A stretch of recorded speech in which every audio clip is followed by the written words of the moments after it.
angry you lost, but be classy in defeat. Yeah. Spain fans continue to celebrate their second World Cup, and Spanish coach Pep Clotet told us it was a victory for football worldwide. Spain played the best football, but as well their behaviour on that game, and I think there was all the football world united on that statement, and I think Argentina, to be defending that title, should have used better methods. Elsewhere today, Aston Villa have started spending the money they're going to get for selling Morgan Rogers to Chelsea for 117 million quid. Joao Gomez has completed his move from Wolves, and we understand they're targeting Crescencio Somerville too.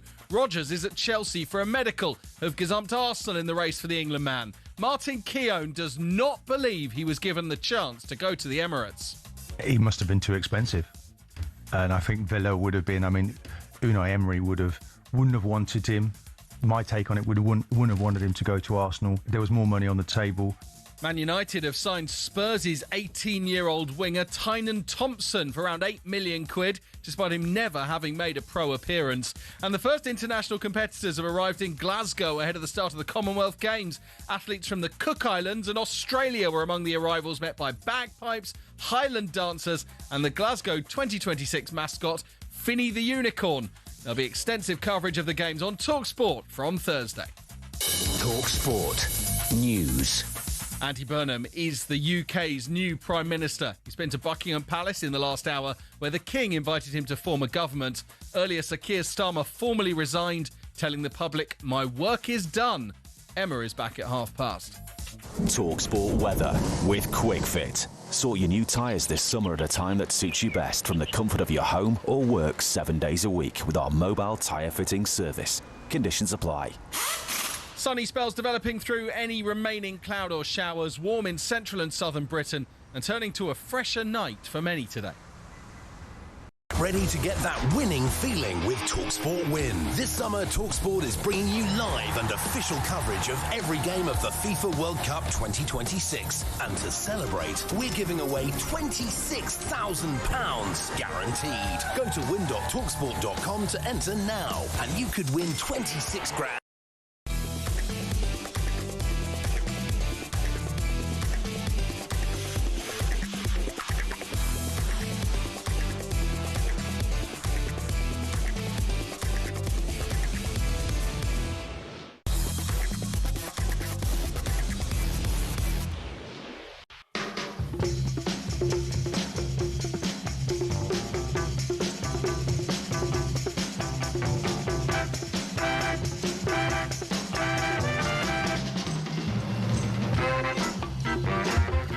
This is Paul Hawksbee and Andy Jacobs back with you through until 4 here on talkSPORT, where this afternoon, Andy, as we drip Argentina's salty tears onto our celebratory tapas.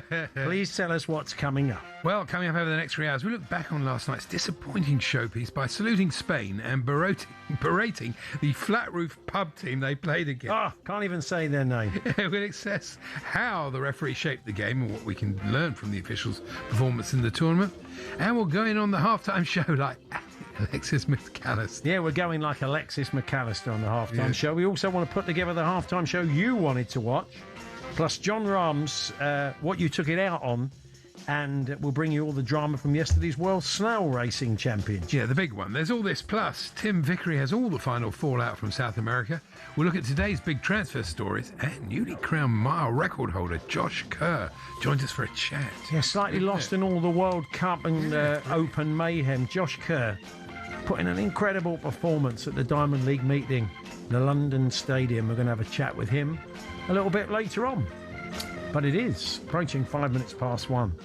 Good afternoon, everyone. Good afternoon, Andy. Good afternoon, Paul. It was a disappointing game, wasn't it? And what a shame to put it mildly. End a great tournament. It didn't get the final it deserved, which is really a pity. Do you think the final it deserved would have been England versus Spain? Is that what you're hinting at? England versus France, or even if Spain had scored early and Argentina had decided to play football instead of trying to boot them off the park. Well, the referee, and we'll talk to honestly, we'll talk to a former referee about this later on. Simeone. Honestly, his dad must have left one on him playing in the park. What's wrong with him? He seems to bear a grudge against humanity, doesn't he? Oh, for goodness sake. I suppose if you'd grown up, that's your dad, I suppose you would end up like that. I mean, he was never going to be a sort of a flowery individual, was he, really? He wasn't going to say, but Dad, I want to write poetry. He was always going to be up off the old block, wasn't he, really? I've written here, the Spanish anthem. Cue social media going, why aren't the players singing it? I bet how many people did that, didn't they? They're not singing. Quite a lot of people do it for a laugh and then get some stick. Quinny, back in the day, did say on the show, they lack passion, they don't sing the words.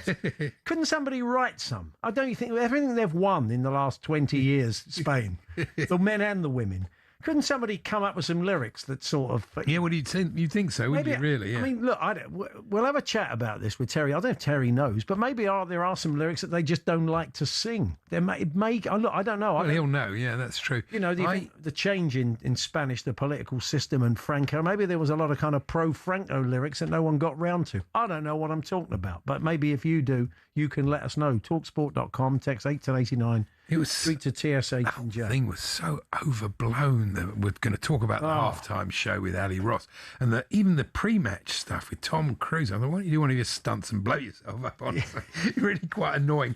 Very hard. Michael Buffer and Bruce. Who's Bruce Buffer? I didn't know about him. I was Brucey Buffer. Nice to see you. Nice. Let's have a look at the old scoreboard. Who's Brucey Buffer? I've never heard of him before. Didn't he do well? He does does he do wrestling? Well, he might do. I don't watch a lot of wrestling, but blimey, people who know about wrestling can maybe tell us. I've not seen Brucey Buffer. Brucey Buffer, I've not seen. No, maybe he came on. It wasn't Brucey. Do you think he'd do that? Nice to see. He might do, mightn't he? He might do. Coming up, Stone Cold Steve Austin. Steve Austin, Stone Cold. Probably. Yeah. I had my son and his wife and my 4 grandchildren. The other. They all came watch the game with you. All came watch the game, but it was quite difficult to concentrate in the game with my 7-year-old granddaughter, basically asking me some sort of question every 14 seconds. Was it related to the football? Why is he wearing black, the referee? Why aren't they wearing the same colours? Why are they wearing red? Why are they wearing blue? Do you prefer my daddy to my other son, and all this? Really? Yeah, like this. Blimey, it's like Piers Morgan. Amazing. Yeah, really. She's quite Frost Nixon, your 7-year-old granddaughter, isn't she? Yeah. Where'd you see yourself in 5 years' time? What's Paul Hawksbee really like? And I said the referee's name was Vintage. Wasn't a vintage performance. It wasn't. I was thinking the very same thing. Graham Scott, the former Premier League referee, is going to join us. I mean, Graham said last week, we talked about the refereeing in the England-Argentina game, and I can understand it. There is a reluctance to go too early with a card. But when a foul is so obvious, and as in the McAllister one, you've got to give a card. That doesn't mean every put down a marker to the players. Exactly. I mean, you must have known within the first 2 minutes, there was a challenge. I was talking to Mickey Gray about it, who's on tonight with you from 7 on kickoff. We think it was Tagliafico put in a challenge on Lamar, where he rakes his studs down his calf. Now, it's only that Lamar doesn't make a big fuss about it and manages to move away from him because he's quite live. Yeah. Honestly, if that was in the Premier League and they slow-moed it, he would have been off. That would have been a red card. I think just the reaction at the end by Argentina it was so poor. I mean, for goodness sake, it wasn't like you were done out of the game. Did you know what? I mean, look, the thing is, you can't believe a lot of stuff you read on social media. I've noticed through this tournament, Rio Ferdinand, there's been these quotes. And then afterwards, he always has to put, never said any of this, it's all just made up. Oh, goodness. There's people out there that just make up quotes. So you see Paredes, and there's a quote saying, I don't even know it's true, maybe Tim Vickery can tell us later on, said the players running on and celebrating, the Spain players, showed a lack of respect to their opponent. Hello? And what about the Argentinian rugby coach who said, marched out of the room after we'd beaten them, slamming the tourists for showing a lack of respect? Oh, yeah, wearing Maradona's shirt. That's very respectful. Yeah. Macca reached out to me, Andrew McKenna, a rugby correspondent, and said, turn over, I wasn't watching the game. He said, check out their shirts. They'd actually gone out of their way to wear an 86 Oh yeah, no, hand of absolutely. God shirt. Just to whole S thing, House. yeah, of course.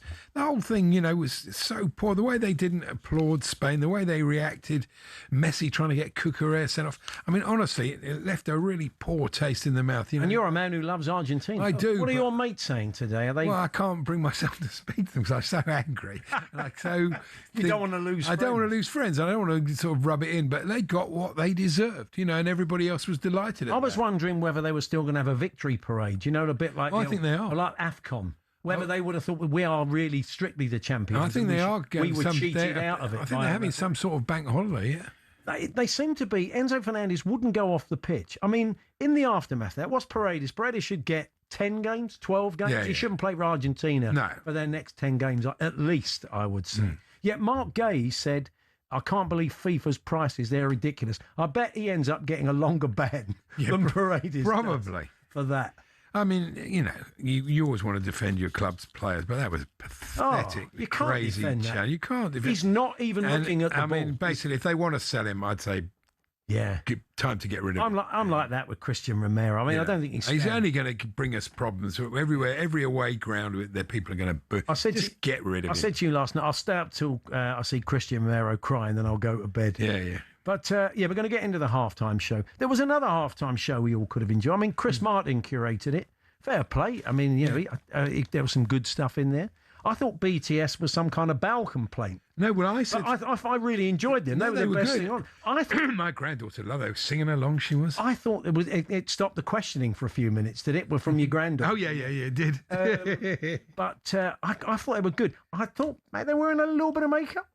Did they have a little bit of makeup on? I just was spotted. I said to my son when they came, I said, we used to just go have a Bovril and a packet of crisps at half time. He said to me, BTS are sponsored by Bovril. Yes, Bovril tastes super. That's it. That's it. That's their. Maybe they could do some Bovril ads, couldn't they? But when I thought it was like Kabuki theatre when they first came on. Justin Bieber in that. Why was he wearing a jerkin? What was So all that about? why was Justin Bieber busking? Why did he decide? You know, everything's up. You've had all these bands doing all these big upbeat songs. I thought also the start of it when we had Ronaldinho and Ronaldo in the car. It did look like the start of the Banana Splits, that old show back in the day, didn't it? It really did have a look of it. Anyway, we're going to. What's the one? I would have loved to have seen the Doolies. Remember the Doolies? Love of My Life, Wanted. Why didn't Chris? I don't think Chris could have had a couple of sherbets and come up with a really old school British style halftime Well, show. that would have been nice. So, what was the halftime? Who would you like to see on the bill? We'll put together the alternative halftime show. Aiming for the halfway line with the ball. You know when you've got to get it near the centre A spot. family friend is part of the Coldplay Stratosphere. I could get our alternative, although it's a bit late now, I guess. But we could put it to Chris. This is the one we would have liked. Next time. Yeah. This is the one for next. This is the next time, Chris, when you're curating that. Let's have. So I kicked us off with the Doolies doing what would they do? Love of My Life. I'd want them to have done on that national stage. Talksport.com. Text 81089. Tweet TSH and J. 03717223344 if you want to get in touch this afternoon. We were watching the perimeter ads. And Yeah. this ad came up as of Asian writing, and my son had lived in China for 10 years, so he speaks a bit. And he said to me, Would it eat at Joe's? Was it? No, Mung Yu, a Chinese milk brand, he said. Mung Yu. Mung Yu, no need to swear at me. Anyway. That sounds that's like what they Dance saying, I'm among you. Dance is joining us a little bit later on because we've got the live sport never stops. We've got the darts World Match Play darts on currently. That was being played last night. I don't know if Dance kept his eye on the final. We didn't miss much. I bet No. the darts was a whole lot better. I wish I'd watched the darts, really. Yeah, it definitely should have done. Anyway, loads Never of... half-time show at the darts. Yeah, well, we'll find out. It's probably Dance, I would imagine. He could probably do the halftime show. So lots to get through today. Josh Kerr's going to kick us off. In all the mayhem of, as we said, of golf and the World Cup final, his brilliant mile record that he broke in the London Stadium at the weekend, undeservedly got a bit lost in the mix. So we're going to put that right when we speak to the top GB runner in a few moments' time. Terry Gibson on Spain and their performance last night and all the fallout from it. All the transfer stories of the day in the first hour. We're going to be joined later on by Stan Collymore, Andy Brassel, Ali Ross on a half-time show. They had the World Snail Racing Championships of the weekend. We can't let that go by without commenting, so we'll be speaking to one of the snail masters. We'll talk about the refs. We'll do a bit of darts. We'll have Tim Vickery and lots more besides. So stick around with us right through until 4 03717 223344 talksport.com. Text to 81089 or tweet to TSH&J. We're here with Toolstation. Join the Toolstation Trade Club. You'll get 10% off all electrical and lighting products when you buy cable and flexes. First stop, Toolstation.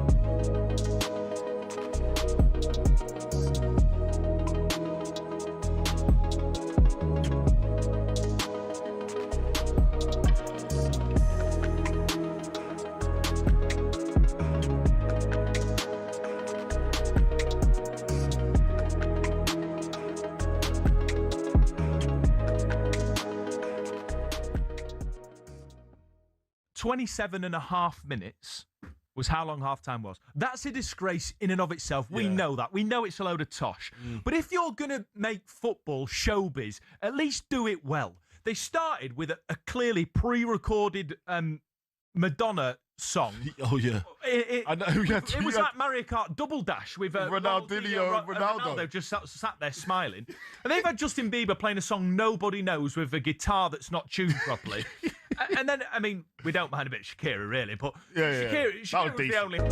Get ready to get that winning feeling with talkSPORT Win. This summer, talkSPORT is bringing you live and official coverage of every game of the FIFA World Cup 2026. And to celebrate, we're giving away £26,000 guaranteed. Go to win.talksport.com to enter now, and you could win 26 grand in your hand, tax-free. Enter now, and you could be the next to get that winning feeling, courtesy of talkSPORT Win. Find out how to enter now at win.talksport.com.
Hawksbee, Andy Jacobs here on talkSPORT. Well, the mile record in athletics has always had a special place in British hearts, going back to Sir Roger Bannister, Cram Ovett, Coe, etc. Yes. It has been in the hands for many years, 27 years, with Hicham El Garouche. But that has changed, we're delighted to say, because Josh Kerr broke the record at the Diamond League meeting in London this weekend, and he joins us now. Hi, Josh. Hey guys, how we doing? Yeah, look, congratulations. Many congratulations. As I said, with everything that was going on this week, and it was a mad sporting weekend, I think rather unfairly, your efforts slightly got lost in the mix, but so we're going to put that right. So, I mean, you'd set out to do this, hadn't you? You'd been planning from March to turn up at this meeting and break the record. Yeah, definitely. You know, obviously we're in a really great time of the year for sport, and so obviously watching World Cup stuff going on, there's golf going on, there's rugby going on. So yeah, I just want to change a little bit of history for you guys, just in case you were bored. No, we weren't. But we read about yesterday about your approach to it and the training and the nutrition side of it. I mean, real dedication. I mean, you've put a lot into this. You didn't just turn up and run, did you? No, not quite. This is a body of work, and you know, when we're starting to run world records like this, you know, you're gonna get to a point where you start running out of time. You know, you can't really get much better than probably, I would say, humans probably can't go much faster. I would say maybe a second half, 2 seconds is probably all we got left in the tank. You think you've got a bit more though, don't you? Feel that you could have shaved a bit off of that? Yeah, I think there was some room for error. I was coming in with fitness wise, and with the weather, being what it's like in the UK, you never know what you're going to get. But it was, if it, people can get scientific with the temperature and obviously with the wind and humidity and things like that. But I did the best with the conditions I had, and I'm proud of the effort. When did you know that you'd got it, or you were well in that time? So weirdly enough, as soon as I started in the first 100 meters, I could tell it was going to be my day. That way that you go out there and you perform, you have that feeling. And then it was just about staying locked into my pacemakers that set me the pace for the first 1,000 meters. And then that last 609 was all me. So, that first 150 meters, I was like, today is my day. I just got to focus in on the job at hand. There may be people out there saying, wouldn't it be great to do it in an Olympic final? But that's a completely different kettle of fish, isn't it? You've got everything, all the sort of... It's the tactics, isn't it? There's things, sort of indefinables that go on in a race, in a situation like that are completely different to what we had the other day, I guess. Well, I do agree with them, though. I would love to run the 1,500 meter world record of the Olympics, but for the mile, it's not an Olympic distance, so you have to do that out of competition. And it was a free race. Anyone could have ran it. I gathered the best guys in the world, and I said, look, this is what the pace is going to be. If you want to come with me. But we're doing it in the UK because that's where this mile belongs. We were reading in the Times this morning. This really shocked us. You got a bonus, which was nice, $50,000. Sounds all right on the face of it. But that's exactly the same bonus that El Garouge got in 1999. What about inflation? The money's not gone up at all. It's ridiculous, isn't it? Yeah, we're in a lucky part of the world that there's a bit more transparency with the financials of sport, but it's not a day that the IAAF paid me well, but my sponsors paid me very well for my day and my efforts out there. But you know what it's like, when you're trying to push the limits of what we're trying to push, it costs a lot of money this day and age. It's not cheap to do anything. And yeah, I think if you go back and watch the 1999 world record of what it was 27 years ago, the first thing the commentator says, almost in black and white, says, and if El Garouge runs a record, he will receive $50,000. And that's what it was yesterday on that big check. So I just want to rewrite that. El Garouge, he's still got the 1,500 record. Is that right? Yes. Yeah, he still owns that. I think it's from 1998. Right. Wow. And you say you're feeling that you can do that. Is that your kind of next goal? They're pretty equivalent. 342 in the mile is around 326 in the 1500. So if I want to break in, because it's 326.00, so I'll have to be in the 325s. And that will be the next goal as we kind of make our assault on those middle distance world records. And hopefully it'll be entertaining for you guys to watch. And we're sharing as much as we can on, you know what it's like this day and age, social media and YouTube and things like that. Just trying to show what it's like. The mile and the 1500 is a bit of a short sprint compared to what you eventually want to do, which is the marathon. Oh yeah, that's a little bit more airtime. You see, there's a bit more than 50,000 on the line for that. Yeah, I see. Okay. What's the longest distance you've run? Not necessarily competitively, but for your sort of training, I doubt if you do go out and even do a half marathon, do you? Yeah, I've competed at the half marathon a couple times, but every Sunday my long run is 17 miles. So I that's not 26, but I would say that I have the abilities to go over the long distances for sure. But not yet, yeah, I take it. Yeah, you got to take your time for it. I'm going to stick with what I'm good at right now, and I will make the decision to go up there probably in the next 3 or 4 years. You've got Commonwealth Games just around the corner. You're feeling good going into them. You obviously get a chance to compete for Scotland as opposed to GB. And it's a home games, isn't it now? It's a home games, yeah. Obviously Glasgow took over and made sure that the Commonwealth Games was saved from the Australians. And that's what we're looking to do is put the Scotland vest on, get in front of the crowd and put on a show. Is it a different feel? We've talked to you and Thomas about that, wearing a Wales vest and stuff. Is it just feel different? Because you generally compete as a GB athlete, don't you? Yeah, and I'm very proud to put the GB vest on, but I do think there's a certain grit that you can start bringing to the table when you're up against your fellow Brits that are wearing a different jersey. So yeah, I do think it's nice, especially being in Scotland. Back in 2022, it was in England. So yeah, we're playing the home leg now. Somebody said that if Roger Bannister had been in the race, he'd just be coming around the top bend up when you. Well, finished. I mean, that would have been hell of a booking. Let's be honest. You know, but I mean, do you go back and watch those? Have you sat and watched the Roger Bannister? He's absolutely shattered at the end of it, isn't he? Yeah. Of course, yeah. I mean, he had people pass the line. Everyone was pretty much on the track, and so I think everyone realized that their history was being made that moment. And yeah, I mean, he's a massive inspiration. To be able to wrap your head around something that scientists told him that it wasn't even physically possible. The round number of 3:59 versus a 4-minute barrier. It's a sexy thing. 3:42 isn't quite as sexy as 3:59, but we'll have to deal with it for just now. I wonder if you would have done your time in the spikes he was wearing that day. Not quite. I was very lucky to have my awesome personalized Brooks spikes. But I think I had some of that today. Some people were bringing in their old spikes, and I was like, yeah, probably a torn calf on the way there. Definitely. And I did love the fact I read today that to the following day you had a big steak and a beer. You said for the first time in about 6-7 months. And I took a second to slow down for sure. Yeah. And then went for a run the following morning. Of course you did. Well, this is the thing, right? When I was a kid growing up, and I would always, if I'm hanging out with my friends, I would run home. And so, if I had a beer or something like that, I would run home, and it's quite a feeling. I don't know if many people have gone for a little run when they've had a beer, but I didn't get any sleep, and so it did feel like it was a little bit too close to the beer that I was going that jog. But it was a good time. Quite a lot of our Sunday morning footballers that are listening will know that feeling very well, I think. Yeah, get out the door, get some mileage, and you'll be fine. If you'd had a kebab, it would have been the perfect build up to that. Well, Josh, many congratulations. Yes, congratulations, again. brilliant. It's a brilliant achievement. We look forward to seeing you in the Commonwealth Games, and hopefully we'll catch up with you soon. All the best. Thank you, guys. Appreciate it. Josh Kerr there, the mile record holders. We said it's such a record with such British connotations, so to go out and do that at the weekend. It's got a great rivalry as well with Ingebrigtsen, isn't it? Yeah, that's right. Yeah, 60,000 people were there to watch it, which must have been a real buzz, which is fantastic. It's good, isn't it? It's just people love athletics in this country. It's amazing, isn't it? 60,000, that's an incredible crowd. Yeah, exactly. As we said with everything else that was going on sports-wise. Terry Gibson's going to join us for a chat. We are going to reflect on the World Cup final from a Spanish point of view. Another great victory for them. They're not the most exciting team, I think it's fair to say. They play some lovely football. They do. Yeah.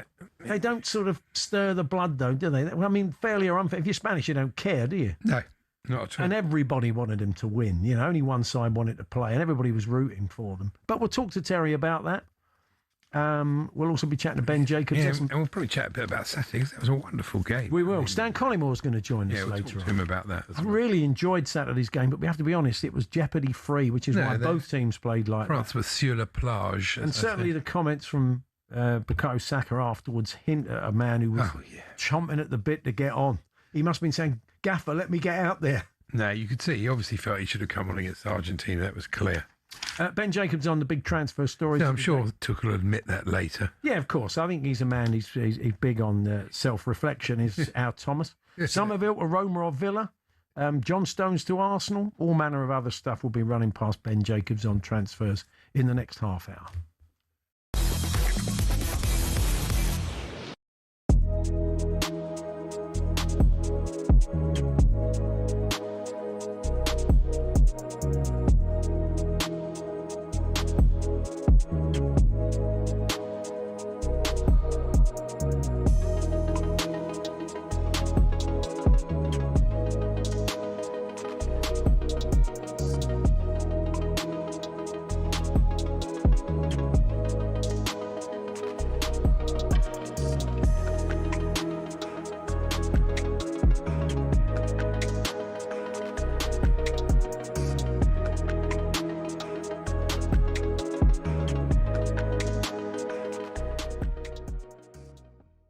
You said we should respect Argentina as the holders. Do you still respect them after their performance in the final? Why do you, Alex? Well, they played like a bunch of thugs.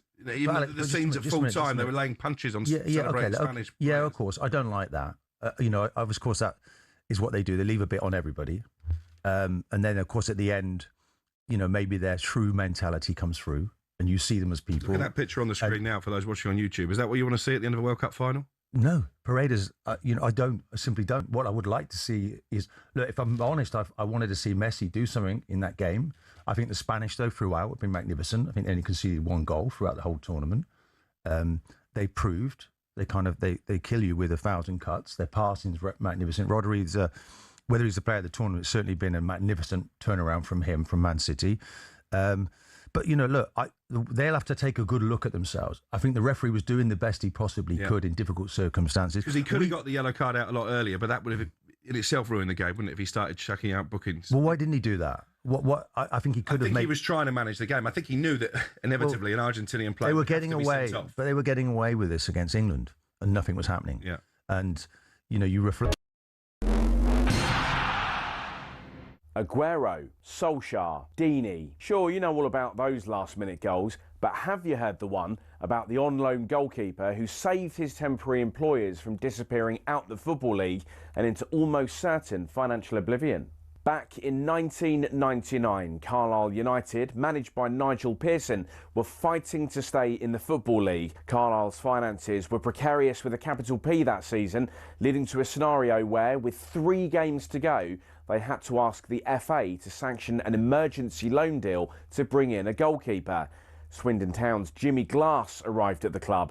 His efforts in his first 2 games earned the Cumbrians 2 draws. Those vital points meant that Carlisle went into their final game of the Division 3 season, now League 2, needing to beat mid-table Plymouth Argyle in front of their own fans and hope their relegation rival Scarborough didn't win against Peterborough at home. The game at the McCain Stadium finished 1-1, and with the same scoreline at Brunton Park deep into injury time, Scarborough's fans invaded the pitch en masse, believing their Football League status was secure. However, Carlisle won a corner in the dying seconds and up came Jimmy Glass.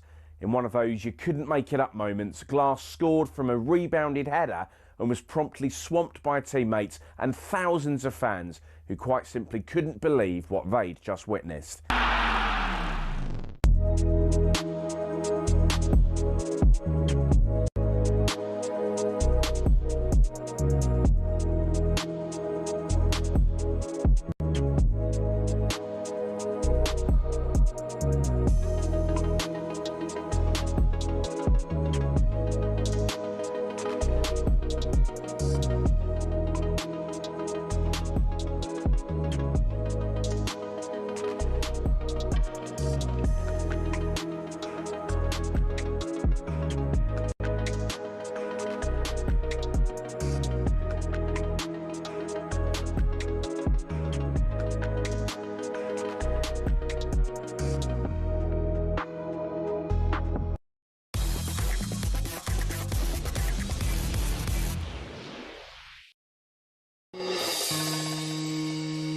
Spain get it away. They're turning forward, and they are champions of the world. The full-time whistle goes. The Spanish bench empties. They race onto the field in delight. Well, thank football for that. The back line especially were very good. The goalkeeper outstanding, and 1 goal in 8 games tells you absolutely everything about the team. Rodri inviting Donald Trump into the foreground of the photo, and he puts both hands around the trophy. He turns to his teammates, lifts it high. It's Spain's year. Worthy champions, the better side in a final that football didn't deserve, but it did get the champions it deserved. Yes, what the final we wanted to see. It was a bit ugly, wasn't it? But Spain got there in the end, I think. I was punching the air when Ferran Torres scored that. Oh, no, goal. everybody was. Like I was celebrating an England goal. It just felt like justice. I love the fact they celebrate with Viva España as well, the Spanish fans. I've just been looking it up, a bit of a deep dive into it during Emma's bulletin there. It was written by a Belgian, originally sung by a Dutch singer who didn't have a hit with it. Then Swedish singer Sylvia brought it out. And it was sung by British tourists for generations from 1974. Yeah. But embraced by Spanish fans who were singing it at the end of the game. No, I didn't know that.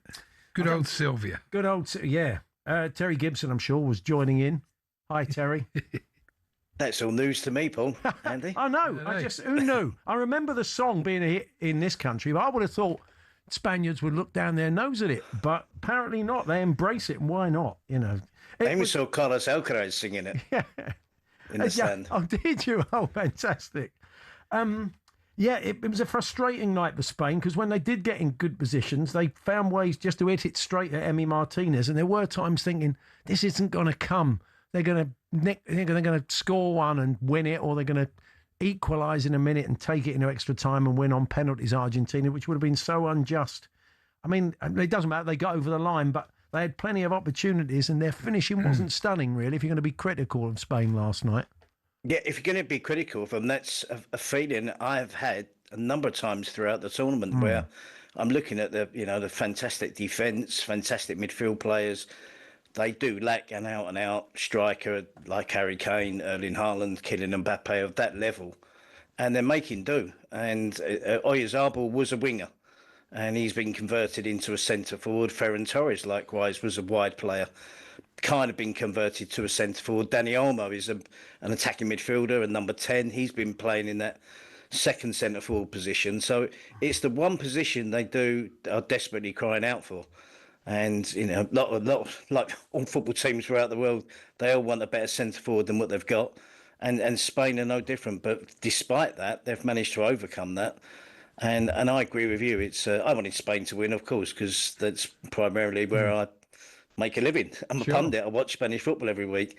But because of the way that Argentina approached the game, people said football was the winner because Spain won, and I totally agree. And also afterwards, the way they behaved afterwards, there was no justification for that. They weren't cheated out of it. There was no absolutely fair and square. They lost. I can't believe the way they behaved afterwards. And these quotes that have been attributed to Paredes saying that he felt the way they celebrated on the final whistle disrespected the opposition. I mean, that is a bit rich, isn't it? Yeah, because Rodri runs onto the pitch. Yeah. By that time, Rodri had been substituted. He ran onto the pitch to celebrate with his teammates. And Nahuel Molina, he actually instigates it. He slings it, he clotheslines him. Yeah. And from then on, it all kicked off, and then you can see Paredes get involved. Thiago Almada was involved. So there's two players there. Thiago Almada is the player that wrestled Gavi to the floor. Nahuel Molina is the player that clotheslined Rodri. They both play in Spain, but then I thought that might be a problem. Then I thought, no, they both play for Atletico Madrid. They don't care. No, so absolutely. There was no need. The argument from Otamendi with Rodri that we saw the discussion was over. He was making the point that Spain had pointed out that Argentina had been the beneficiaries of refereeing decisions during the competition. And that been Rodri and one or two other players have pointed that out in press conferences and were hoping it wasn't going to be the case in the final. But they were. Yeah. So I think the Spain players were just making a point of saying, don't think you can try and get away with that in the final. Simeone Jr., talk about the rotten apple doesn't fall far from the tree, Terry, really. I mean, he is a proper... chip is not the word I would use. I can think of another four-letter word. But he certainly is one of those off the old block, isn't he? He's one of those, Paul, that if he's in your team, you'd love him. Yeah. And if he's playing against you, he's easy to dislike. But he's a ball. He runs around knocking people over. He's relentless in his work rate. He has got a lot to offer, but he can be irritating. And he's an asset to Atletico Madrid, that's for sure. And he's not playing just because of his dad, but I think he's there to instigate some problems because of the reputation his father had, and it just ruffles feathers if he's another Simeone comes on and causes a bit of aggro. Yeah, I was saying to Paul earlier in the show that he must have left one on him in the park when they went over there. He's really taught him how to put it about. I'm sure that's not the case if Diego's listening. It's not the way he parents. But where was I? Yes, they're not the most exciting team to watch. If we go away from this World Cup, if we only had 10 quid in our pocket and there was a game down the road and France and Spain were playing, we probably would go and watch France. But it's effective, and we were all Spanish last night, so we parked all of the entertainment. But they're not the easiest on the eye, are they? No, I think that's primarily because of a lack of that centre forward. And I think in this competition they had issues with the wide players, so they can be. We saw the difference Nico Williams made when he came on in pretty much every game he appeared in. But he was nowhere near fit. Lamine Yamal wasn't at his best. He came into the tournament with an injury issue, and we didn't really see him get fully up to pace. But I think when you think back to the European Championships, they were exciting to watch. So I think despite those problems that they had in the wide positions, they're much better with Nico Williams rather than Baena playing left side. And if you got Nico Williams and Lamine Yamal, they can get the right centre forward, then they will be a little bit more attractive to watch. But, you know, at the back, they conceded 11 shots. It's quite astonishing that Unai Simon got the Golden Glove because he barely had to do anything the whole tournament. So that's right. 11 shots conceded in 8 games, 11 saves in 8 games from the goalkeeper. It just tells you that and they're not defensive. They don't sit back and defend. They don't get lots of bodies back behind the ball. It stops the other team scoring. Kubasi was brilliant. He deserved exactly. But what was I going to say to you? I mean, Lamine Yamal gets a lot of the acclaim. It's understandable. He's 19. Yeah. But Kubasi is just in the background. He's played pretty much the same amount of games. I think he's won the league title short of Lamine Yamal. He's won the World Cup at 19. He was arguably one of the players of the tournament, let alone the young player of the tournament. It's true. It's completely hypothetical. We'll never know. But how do you think Spain-England might have gone? It certainly would have been a better game, surely. You'd like to think so. I was astonished how Argentina approached that game because it was almost like they were Cape Verde playing against Spain. It was Argentina have won the last World Cup, won 2 Copa Americas. I don't understand why they were so determined to be defensive, to get to a 0-0 for 90 minutes, 120 minutes, and play for penalties. England, I don't think would have done that. I think it would have been a far more open game. We saw that in the European Championship final. That was close. I thought Argentina were going to be tougher. I guess in a way you could say they were tough opponents, but for the neutral watching the game, it wasn't the thriller that we were hoping for. So I think it would have been different if England had played. And yet the last World Cup final involving Argentina was probably the best World Cup final of all time. Yeah. Strange. I know, yeah, they just chose. They obviously thought, and they probably looked at the referee in the England game and knew they could push the envelope. So we're going to talk to Graham Scott about that. A couple of nice little moments. Mikel Merino decided to do the Donald Trump dance. Like he's got a couple of ski poles. That's one way of looking at it. But yeah, he did it in front of him after he walked across the stage and then stood there. And I love the way that Rodri waited till he got out of shot and was basically dragged out the way until he wouldn't. It was so embarrassing, honestly. He wouldn't lift the trophy until Trump had gone. There was an art of confusion there, wasn't there? Why didn't Trump just give Rodri the trophy when he got the medal, and then Rodri walks it across? Yeah. But Infantino and Trump, they kind of looked. I guess Infantino is driving it. He drives Trump across. He gets him across. Then there's another handover of the trophy, and then there's a spell of, well, what do we do now? We want to lift this as quickly as possible. Are you in the picture or not in the picture? We didn't want him in the picture. And then you see Infantino and Trump to the side. Mikel Merino, he did have a concussion probably because he took one full in the face for Messi, which was goal bound. Yeah. So he probably lost his bearings a little bit and thought, you know what, we've won the World Cup, I'm going to do the Trump dance. But he was important. Ferran Torres clearly was important. Pedri was important. The same subs, Nico Williams. It wasn't just about the team that started. Those 4 players in particular that kept coming off the bench, they made such a difference to Spain. The Mikel Merino missed header, you thought, that's the moment. What a surprise that was. Yeah, you would have put your house on that, wouldn't you? The other story I like was Mark Cucurella's going to have a Luis de la Fuente tattoo, he said. He said, I will do it visible, which means it won't be on his bum, I guess. So... But that'll be an interesting... De La Fuente's face superimposed on his own face. On his own face. That'll be nice. Probably have it on his hairline so you'll never see it. And Jose Mourinho will want one soon. Yeah. I mean... Now he's joined Real Madrid. Yeah, that's right, yeah. That's going to be fascinating for you this season, watching that. I went to Enzo Fernandez. That's probably going to be his next destination. You'd have thought. I think so. He'd get berated by England fans. I wonder what they're going to make of him in La Liga. He'll probably get the bird from quite a lot of the fans there, won't he, after the red card? Well, Real Madrid fans, they'll take to him. They're not particularly in love with the Spanish national team at the moment because none of their players were in it until Cucurella signed for Real Madrid. So he'd be all right playing in the home games, but away games, I'm sure he will get some grief. I mean, it's a toss-up at the moment. They're still talking Rodri. I think Rodri is the preferred option for Real Madrid. Enzo Fernandez is younger, but it's going to be interesting to see who does fulfill that role in central midfield, if anybody does. Yeah. I'd be surprised. Just finally, Terry, Guillaume Balaguer tweeted or put out a piece earlier on. Since 2008, The men's national team of Spain have won 2 World Cups, 3 European Championships. The women have won a World Cup. They've been the World Cup champions. Spanish clubs have got 9 Champions League and 9 Europa League titles. It is some record, isn't it? It is, and the club teams and the national teams, there's something special about Spanish football for the last 20 years now, and it's been a huge development.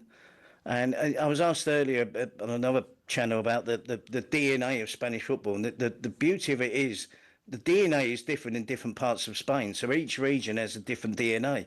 So when you collect all that together, see, I can tell a young Barcelona player a mile off. Yeah. I can tell a young Basque player a mile off.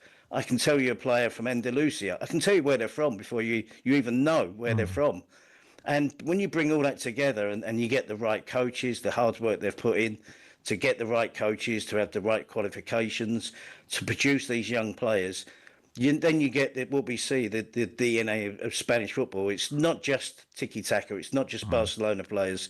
It's a mixture of all. And what they've done, the league is in great shape. When Ronaldo left, when Messi left, everyone thought, feared the worst. But upsets Mbappe, upsets Lamine Yamal, Jude Bellingham. It's a league of stars again, talented players, exciting teams to watch. The league's in good shape. Spain won. Bellingham had a marvellous World Cup. Kylian Mbappe had a marvellous World Cup. So La Liga and Spanish football are in good shape again. And good news for anybody who does a La Liga podcast on a regular basis, much like yourself and John Driscoll, Terry. Yep, knocked one out this morning as quickly as possible, and with all the talking points from the final, so we're up to date. Brilliant.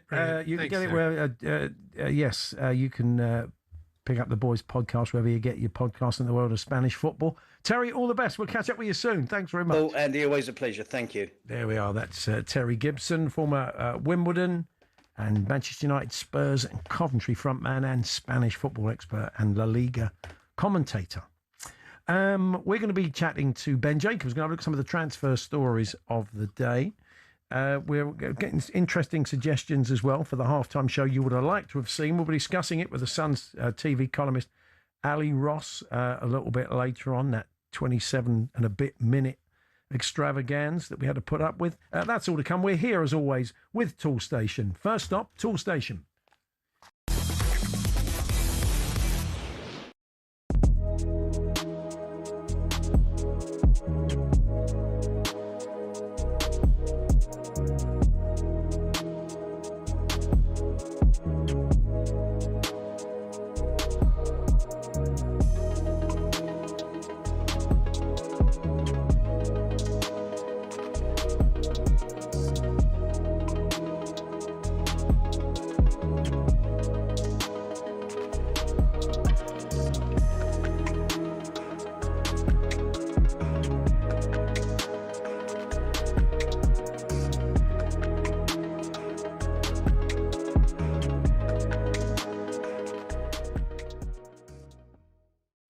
I've got to get your opinion because Wayne Rooney delivered quite a withering assessment of it on TV last night. That halftime show, 27 minutes. Now, first of all, from a player's perspective, you're playing in a World Cup final. You're used to 15-minute halftime, particularly as you mentioned, the veteran stage of your career. Lionel Messi, for example, when maybe your joint sees up a little bit more than they would do normally. Is it fair on the players to have to wait 27 minutes so we can see a pre-recorded song by Madonna, we can see Shakira come out and mime, and we can see Justin Bieber come out and suck the life out of the entire stadium? Do you know, like FIFA, to stay true to the values of the game, if it's a 15-minute break in all the other World Cups, it should be a 15-minute break in this one. That's where they've gone too far. Get ready to get that winning feeling with talkSPORT Win. This summer, talkSPORT is bringing you live and official coverage of every game of the FIFA World Cup 2026. And to celebrate, we're giving away £26,000 guaranteed. Go to win.talksport.com to enter now, and you could win 26 grand in your hand, tax-free. Enter now, and you could be the next to get that winning feeling, courtesy of talkSPORT Win. Find out how to enter now at win.talksport.com.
Well, the World Cup is done, so it's time to talk transfers. Turn our attention back to domestic matters. It's a good time to let you know. I saw Jason Bourne, the man in charge of all these sorts of things here at talkSPORT, that our next live game is Borough v Wrexham in the Carabao Cup first round. Oh, good. Yeah, fantastic. Anyway, let's talk transfers. Ben Jacobs joins us. Hello, Ben. Afternoon, guys. Somerville's an interesting one. I was reading this morning that Roma are in the box seat, but it's Villa are in the mix. What's the most likely destination as far as you understand, Ben? Yeah, I think he's not short of options because there's Saudi interest as well. And Roma at the moment have made 2 bids and they're expected potentially today, certainly within the next 48 hours, to table a 3rd bid. My feeling is that will be a take it or leave it offer because they haven't yet met West Ham United's valuation. And the challenge, of course, with valuation is that so many wingers, wide attackers are going for inflated prices that maybe 45, 50 million pounds would have been the number at the beginning of the window. But let's see if West Ham want more. And now, as you say, you've got Aston Villa that are assessing pacey wide options. They've discussed Somerville. There's been other Premier League clubs such as Manchester United, but their move for Somerville likely contingent on whether Marcus Rashford is sold. There's Saudi interest in Somerville as well. So this is a really fluid situation, but my expectation is that Somerville will make a decision on where he wants to go, where his number 1 choice is in the next week or so. And from Roma's perspective, my information is that they're only prepared to make 1 more bid because they've been a bit frustrated with the fact that they haven't been able to, up until this point, reach a club-to-club agreement with West Ham United. I would imagine Villa will pay more money as well. Premier League teams do pay. They have the Morgan Rogers money. I always love it when it's associated with a player like the Gareth Bale money. And then you look back on what you got for your money. There's some suggestions that there could be a double from Chelsea potentially. Nicholas Jackson to Villa and Garnacho they're showing an interest in. I think Andy would drive Garnacho to Villa Park, but less so Nicholas Jackson, who you think has still got a chip in I him. like him. And he's going on tour with Chelsea at the moment, so we'll see what happens there. Yeah, it's a pecking order, basically. João Pedro, number 1. Barcelona made a very ambitious inquiry earlier in the summer. Chelsea said not for sale at any price, not even a world record. So he's number 1. And then in pre-season, Xabi Alonso will decide, is it going to be Nico Jackson or alternatively Liam Delap?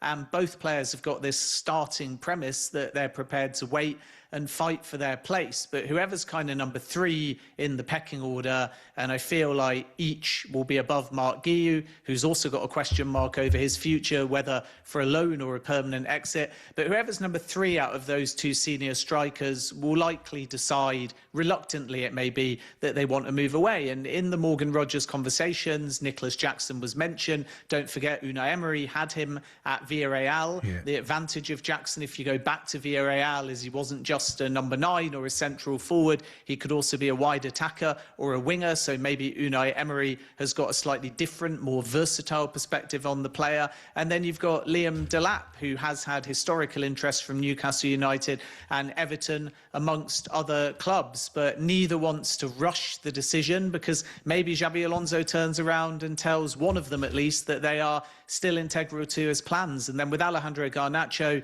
it's crystal clear. Roma, even though they're working on the Somerville deal, have also placed an offer for a loan with a conditional obligation.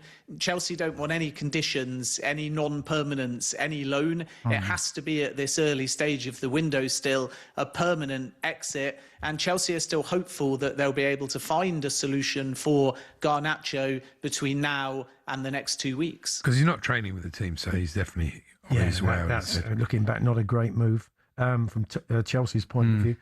John Stones to Arsenal. I checked with our producer today, Georgia. Lot of sense. She's an Arsenal fan. She'd be quite happy to see him come in with this Saliba looking like he's going to be out for a good few months. Andy, you look at his injury record as well. That's the only doubt about him. There's no doubt about him as a player. He's a top player and he would be great for us. Of course, he's worked with Arteta before at City, hasn't he, Ben? Yeah, and I think Arsenal are always opportunistic in the market. So Stones needs to return from the World Cup because he's got interest from Germany and also from Italy, even Saudi and Turkey, but they're not destinations, it's thought, that are kind of front runners for his signature. But maybe we get a Premier League twist here. It's very early stages because Arsenal are waiting for the prognosis on William Saliba, and Stones needs to take a little bit of time to work out where his next move is. I think, like Jed Spence, he's very much put himself in the shop window. Arsenal had also gone to Aston Villa to inquire on Ezri Konsa, but the two clubs have got a huge gulf in valuation. My information is that Villa thought that Arsenal's approach was quite insulting, even though I'm not sure we can term it a formal, certainly not a written bid. Maxence Lacroix has been discussed by Arsenal, nothing more at this stage. We know it's Chelsea that are working on that deal. But it's another example because people will point towards Morgan Rogers and Elliot Anderson in terms of fees. But don't forget, it's the whole market. And since Tottenham signed Jean-Paul Van Hecke with 1 year left on his contract from Brighton, for 52 million, anyone selling a centre-back with more time on their contract or as much Premier League experience is going to be saying the price has to be more than that. And I think Lacroix, to my memory anyway, has got about 3 years left on his Palace contract, so the price is going to be very high there. Let's see what direction of travel Arsenal choose to move in. Finding a central midfielder, finding a starting left winger, even after the arrival of Solis, are both big priorities for Andrea Berta and Mikel Arteta. I can't believe Tottenham are considering selling Spence. We were saying this after that World during Cup. the match. If they're going to sell anybody, I really just. He's looked one of the best defenders, best sort of attacking defenders in the world. His pace is incredible. Well, Destiny Udogie is a good player, but I don't feel he's robust enough for the Premier League. He breaks down a lot. He gets a lot of muscle injuries. He really seems to struggle. He's a fine player, but I just wonder if the fact he is Italian and he's working with De Zerbi, which could give him an edge. But I think a lot of Tottenham fans will think, well, we've got Porro and Spence potentially as our left backs with Robertson as cover, and I think Udogie would be the one to make way. But that seems unlikely, Ben. Yeah, I just think it's more down to the player. Sometimes we forget, like when you spell it out like that, very logical. I'm sure virtually every Tottenham fan would agree, but it's contingent on the fact that Jed Spence, who was superb at the World Cup and has had an almighty redemption since he was on loan at Genoa, and they didn't even want to pay a €7 million option to buy. And Spence can now return with leverage. Spence wants to start. So some of this will be down to the player. And I don't think we're in a situation, according to my information, where Spurs are saying, yep, he's for sale. I think we're in a situation where the player wants to play every week. And like Lucas Bergvall, if Tottenham can't offer him that, then he may seek options. And at the right number, Tottenham may be prepared to sell. You've got Everton who have shown an interest, and Inter as well. So like Stones, Spence won't be short of options. Tottenham not desperate to sell. But if the player says you've either got to start me or I want to go, then maybe at the right number an exit is possible. It's very difficult in the Premier League because to buy players, you have to sell players. And if you sell them to other Premier League teams, it just makes them much stronger. Yes. Which is why the league is so strong. If you can sell them abroad, it often makes a bit more sense, but less money. That's the problem. Rafa Leao's been, hawked around is probably unfair, but his name often comes up in Premier League circles, doesn't it? Can you see him moving there this summer finally, Ben?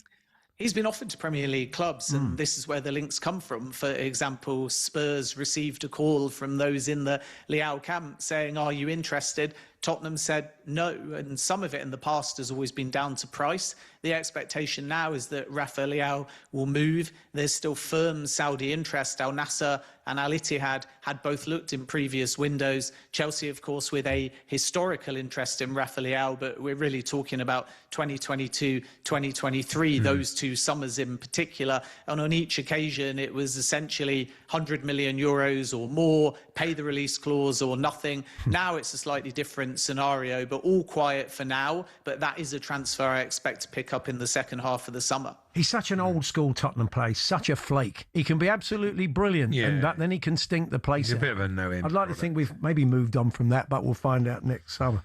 Well, Ben, nice one. You're going to be involved in our Transfer Insiders show. We're getting underway tomorrow. There's going to be plenty to talk about, isn't there? You and Sam Ellard. And yeah, I mean, I think it's going to be a busy few weeks in the window. Yeah, looking forward to it. And as you say, tomorrow evening, I'll be in the studio and with the window. I just think we'll have more twists because we've got Yan Diomande, very possibly PSG, but Leipzig don't want to sell. We've got Bouadi, Manchester City. We've got Bruno Guimaraes. Let's see whether Newcastle dig in or Arsenal can somehow get that one over the line. So I don't sense this window is going to quieten down. Yeah, Jonathan Rowe, a few noises about him. Yeah. So it's going to be an interesting window. We'll look forward to it, Ben. Thanks for joining us. Thanks a lot. So, yeah, Transfer Insiders gets underway tomorrow night at 7 o'clock with Sam Ellard and Ben Jacobs, and they'll be right across that till the window slams shut on the 1st of September, which feels like a million miles away. Anyway, Drive, Ben Foster is in for Benty today, alongside the returning Andy Goldstein, former Watford and England keeper at Manchester United. Natalie Sawyer, Darren Lewis and Mickey Gray here from 7 with kick-off. And Max Scott and Carlton Cole, as they were last night, post-World Cup, will bring you the Sports Bar. We've got lots more to come, including snail racing, which took place this weekend, the World Championships. A look back on the halftime show, and Andy Brassel, our European football expert, mops things up from the World Cup. That's all to come.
Let's talk Morgan Rogers. Obviously, Middlesbrough will be quite happy as well, Crookie.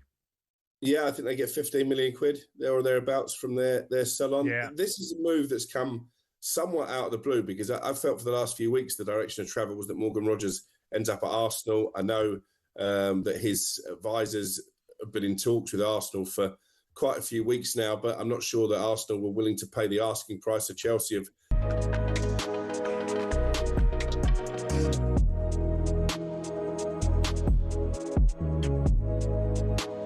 Talk Sport. Good afternoon, I'm Toby Gillis. What should happen to Argentina after their histrionics on the pitch and violence post-match as they lost the World Cup in disgraceful style? We now know that FIFA will investigate what happened post-match. Leandro Paredes led the brawls that began after full-time and was subsequently sent off. Gabby Agbonlahor thinks there has to be a long ban and says there are a lot of questions to be asked in general about the way the World Cup played out.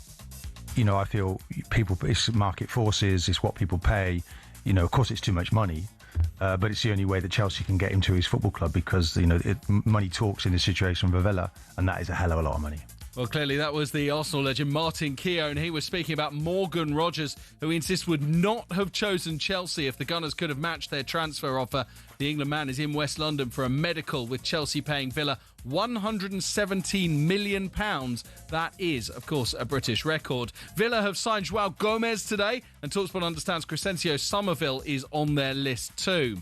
Hearts will play either Fenerbahce or Górnik Zabrze of Poland in the Champions League third qualifying round. That's if they get past Sturm Graz. That tie begins in Austria tomorrow. Rangers' Europa League qualifying campaign will also start against Polish opponents. That is Jagiellonia Białystok. There's reports that Bryson DeChambeau wanted Donald Trump to intervene in the controversy that saw him given a two-shot penalty at the Open, as he did, of course, over the following Balogun red card at the World Cup.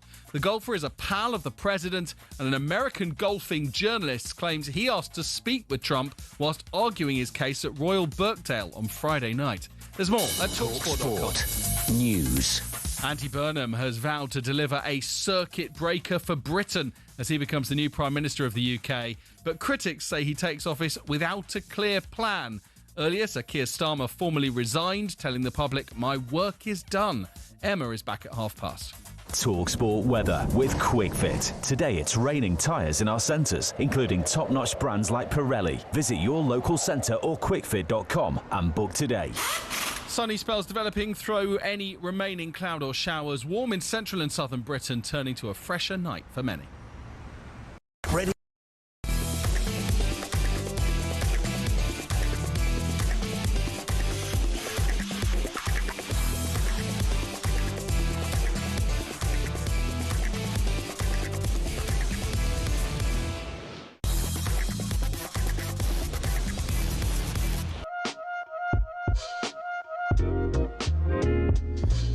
Good afternoon. I'm yet to say good morning after the last 5 well weeks. done. We are back with you through until 4 o'clock in the old slot.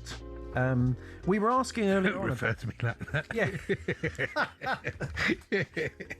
Anyway. My old mate Andy Jacobs, the old slot.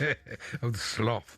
Anyway, go on. Yeah, we were asking about an alternative half-time show. If Chris Martin wasn't in charge and you were in charge, who would you like to see? Some people giving it a real... I mean, Jill, who was our creature of the night twice, stepped in off the bench. Jill was sensational. She's cabin crew, so she's used to the hours. She said, half-time show, Mr. Bean in a Lego Mini bringing on Sir Geoff Hurst, the Rolling Stones arriving on stage in motorised scooters, children singing dressed as red phone boxes, finish with the Spice Girls in bucket hats, rapping words, tell us what we want. What we really, really want is the right DNA and a willing mentality. Well, that could be for the Euros, Jill. There may be hopefully someone who's organising the half-time show, because half-time shows now, I'd like to think every Tottenham half-time will last. After we can have AJ Tracy, he can do 10 minutes. Yeah, tremendous, isn't it? We all want that. You can only have artists that support your club. So Birmingham. We could have Justin Bieber. He's a big Chelsea fan. Well, there we are. Maybe, okay, let's think about half an hour version of that terrible song. If your club had a half-time show, who could they claim? So we've got AJ to kick you off. I'm trying to think about, there must be loads. Phil Collins is a Spurs fan, isn't he? He can't play anymore. Got a lot of famous Tottenham. You can do a few of the hits with a band, sit and have a sing-song. So you've got David Bieber. Baddiel, he could do a bit of stand-up. Yeah, I mean, I don't think I'm not half-time stand-up. I'm not sure half-time stand-up in the middle really of the works. pitch, quite intimate. You at the back. Ian Stone and Alan Davis doing like 5 minutes each at half-time when you're 3-0 down. The crowd really want to listen to that, don't they? I think we'll keep it musical. Yes, probably. Let us know. talkSPORT.com. If it's going to be your club, if you're going to have a half-time show at your club, who's going to be on it? We have Dance and Jasper Carrot at St Andrews.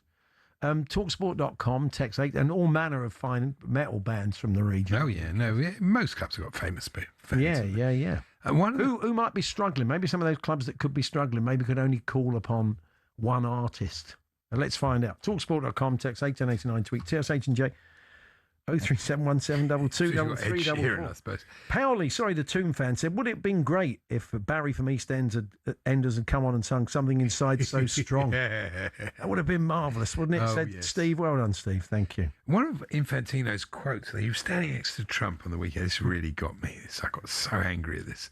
And he said to Trump, FIFA, we've been bringing happiness to people for 120 years. You think, it's not FIFA, mate, it's football. It is football. The way he conflates FIFA, he thinks FIFA is football. It really isn't. It really, honestly, what a terrible man. Well, both of them. What a terrible man. I think we've all realised that, haven't we? Really? What hashtag worse than Blatter? We thought it wasn't physically possible. Did we? We thought there was no way. Bruce Buffer is a UFC ring announcer. He is the GOAT, says Brian. Is he? Yeah. But we'd like him to do more of his announcements in the style of Bruce Forsyth. You win nothing for a pair, not in this game. Yeah, that would be good. Yeah, I think it'd be fantastic. It's quite a good Michael Buffer there, isn't it? Was it really? Did a job. Okay. You're looking for panto work? I've got a nice selection of ridiculous letters to the Star about the World Cup. Starting with our old mate, Brian Limford. Oh, yeah, from the serial letter writer to the Star, writes in the occasional capital letter. Only one word in capitals this time. Yeah. Argentina lay claim to the Falklands. The Bayeux Tapestry, loaned from France, was sewn by English nuns. Nuns? Not England nun. Argentina won. Yes. The Bayeux Tapestry, loaned from France, was sewn... You mean the Bordeaux Tapestry? Yeah, as an infamous Mike Parry clip. Into Bayeux. Let England play Arg and France with both at stake. Yes. We will win just to shut up, says Brian. Well done, Brian. We didn't win the World Cup. This bloke, Paul in Manchester. Wow, see how England can play when that bone-idle, selfish Kane isn't in the team? He's cost us a World Cup. I don't know how you look at it like that. It's a completely mad view, isn't it? Andy, I want to cheer you up today. The World Cup's over. We always feel a bit bereft. Yes, do you know what? I didn't feel quite as bereft after this World Cup. Well, Often I feel more exhausted. You've got this sort of empty feeling when a World Cup, that final game, you watch the final. 10th World Cup as working on. Really? Yeah, it's incredible, isn't it? What a Mine's going back to 1990. That was my first me World Cup. too. Yeah, so it must be the same. Blimey, scary. Man and boy. I've got some good news for you, though, Andy. Give you a lift. I don't know if you've seen this.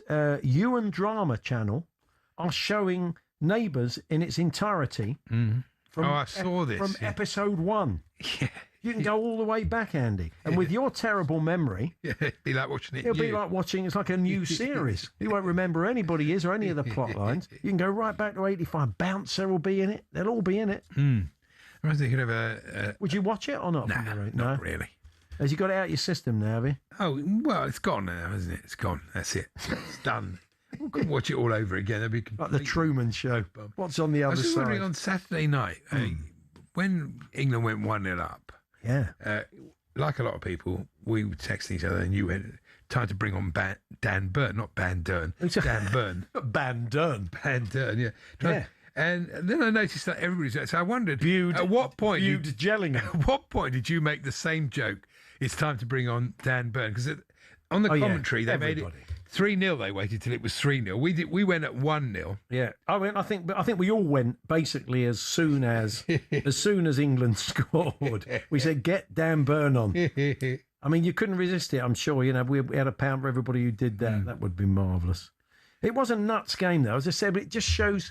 I mean, look, it was enjoyable, but say zero jeopardy, which is why both teams played like that. We'll have a chat with Stan. But, you know, football is always so much better when both teams want to win. It's so rare, but it was great. Yeah. And, I mean, there were some great goals. It was terrific, wasn't it? Our own Danny Murphy was, he didn't mess about, did he, before the game? Danny said on the beat that he felt Tuchel should go. He said he was brought in to do one job and he sort of had a pop at the last manager for not fulfilling it, and therefore he came up short in the big moment. No question about it. Danny didn't mess about. Wanted him gone, but it doesn't look like that's going to happen. This is a cov. This is good for next season. If we had a halftime show, we've had Tom Grennan and the Enemy play there this season. Both been very good, he says. Cov, I've got a pretty decent halftime show. We'd have Dua Lipa headlining, Mick Jagger and Chris Martin doing a duet. Aswad could close the show, says David in Bournemouth. Your Arsenal have got a lot of Adele's Tottenham, isn't she? Yes, she is. Adele could come on. Half-time shows, that's Dave from Fenstanton. Southampton to have Craig Davis. Port Vale, blimey, Robbie Williams. You forget that. Oh, yeah. He had a big turnout in Burslem. I missed that. He did a number, didn't he, last He did. He did the song we've heard, the one they play before the game. He stepped in for your man. The Welsh, the Welsh song. No, not Die, Die, Die. He didn't do that one. They had Burner Boy on. I did point out to you, as I told you earlier, Burner Boy gets his name because he had a chain of Calagas heater shops across South Yorkshire. So who was looking after the shops when he was there? Burner Boy. No idea, really. Well, Guy Mowbray had a moment. They put Pharrell Williams up on the screen and he just took a punt. I think he said AKA Rocky, and then although the AKA in Rocky is ASAP, isn't it? So he just took a bit of a punt. Well, I was watching with my son. Oh yeah, right. So although even my son had said to me, my youngest lad said to me, I've not heard this Bieber song. It's a bit of a dirge, isn't it? But his wife said it was one of the hits, apparently, but not that we ever knew. Anyway, we're going to look at the closing. Sorry, it wasn't it was the halftime show, wasn't it? The halftime show with Ali Ross from The Sun a little bit later on. Talksport.com, text 81089, tweet TSH and J 03717223344 to get in touch with your alternative halftime show acts. A bit of Chaz and Dave would have gone down well, says sadly. Couldn't do that, says Keith in sunny Sussex. Surely the Wurzels would have lightened it up a bit, says Scott on the Isle of Wight. Yeah, that would have been good. Yeah, it didn't quite happen. And Mark says, whenever I hear the Spanish national anthem, I find myself singing to the tune of Blackadder. I've not noticed that before. Maybe we can play it later on. Maybe Becky can find it for us, and we'll see if it works to the tune of Blackadder, as Mark in Bromsgrove claims. Anyway, that's all to come. Now, competition. The final chance to enter our £26,000 competition. We had that last week. Which closes final chance. It's the final. Let's hope it's a better final than last night. So at 6 p.m. tonight, someone will get that phone call that lands them a whopping 26 grand in cash. That's exciting. Completely tax-free. But you can't win it unless you're in it, of course, and time is running out. All you have to do is head to talksportwin.com. That's talksportwin.com. And it could be you, as I believe somebody says. Well, we're here with our very good friends at Tool Station.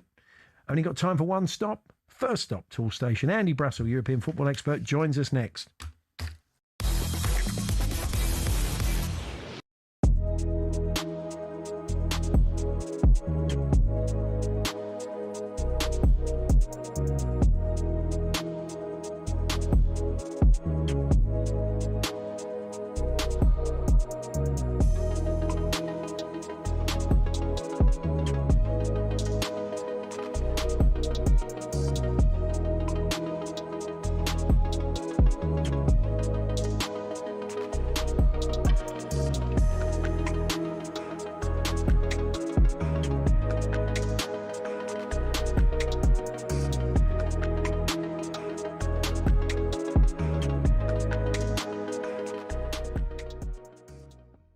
There is a line that you should not overstep, and they overstepped it communally numerous times. Got to be a long ban. Yeah. Jeff, if you look at it, Jeff, if you watch it back 5 or 6 times, Paredes, what we say, on Garcia, he grabs his neck, and the way Garcia's neck, after the game, Garcia's neck jolts.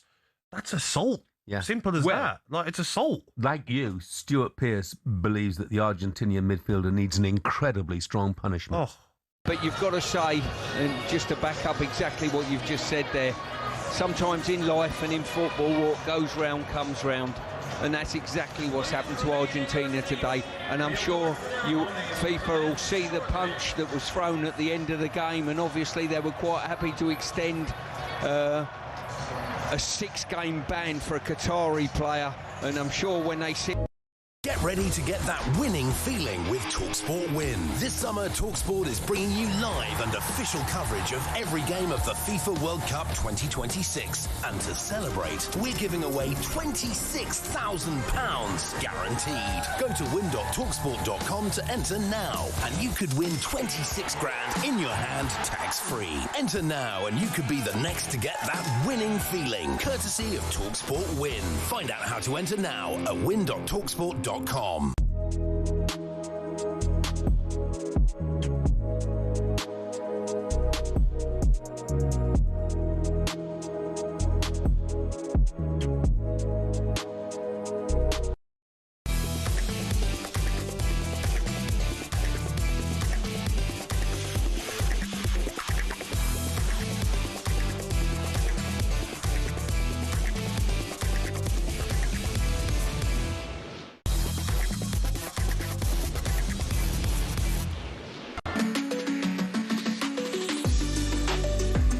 Hawksbee Andy Jacobs here on talkSPORT, and a little bit of a breaking story from the world of international management. It would appear that Pep Guardiola has held talks with Paolo Maldini, I think is a new technical director of Italian football, to see if he'd be interested in taking on the national team. Very timely then, off the back of that news, that Andy Brassell, a European football expert, should join us. Hi, Andy. Hello, guys. How are you? Yeah, good, thanks. Would that surprise you, Andy? Oh, that would surprise me. Well, we were chatting to Mickey Gray earlier on in the office. He's on at 7 tonight with Natalie and the guys. There's a feeling that, you know, it would tick off. We were thinking an Italian club he may fancy, but certainly the Italian national job wouldn't maybe bring the day-to-day pressures of, although being the Italian manager when they haven't qualified for, 3 World Cups, I guess that's going to have a fair bit of pressure on it. Yeah, I know. At least he's not going straight into a World Cup qualifying campaign, I suppose, if he takes the job. Yeah. I think it is an interesting idea as a halfway house, and it's clear as well that Guardiola has been interested for a while in the possibility of taking over a high level or a high profile, you have to say at the moment, national team. So obviously he's had chats with Brazil before as well. England have tapped him up for interest in the past as well.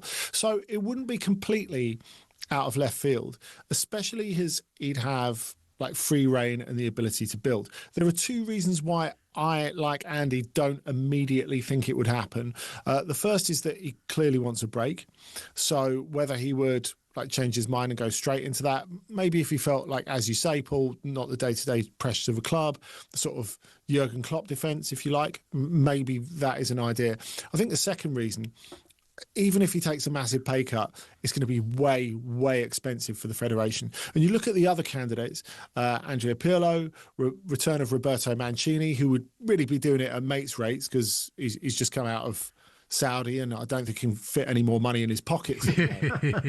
I think even if Guardiola's taken a massive pay cut, look, the federation have already said we're paying off Gattuso's money for the moment, and he wasn't exactly earning a king's ransom. So we're broke, basically. So it's fine to ask for a favour off a mate. It's not fine to ask for a favour off someone who's not a mate, especially if that person is maybe the greatest coach to ever done it. Also, everywhere he's been, he's had a massive budget. You don't get that in international football. He has to work with whatever they've got in Italy. He can't go out suddenly by Erling Haaland and make him Italian. Well, I think he'd probably have that in Italian club football as well, wouldn't he? I mean, really, I don't know about that. Obviously, there's recency bias with Manchester City and to an extent Bayern. Although, of course, we can't forget that with Bayern, he didn't get his first major transfer target, which was Neymar, and he had to make do with Mario Götze.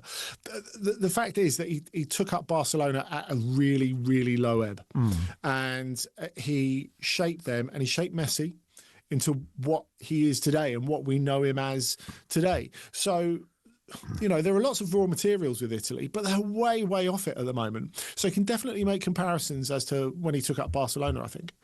We're awaiting the white... I mean, he would make a difference, obviously. He's got managers. Yeah, absolutely. We're awaiting the white smoke from the German Football Federation on Jurgen Klopp. I mean, we've talked a lot about Germany since they went out.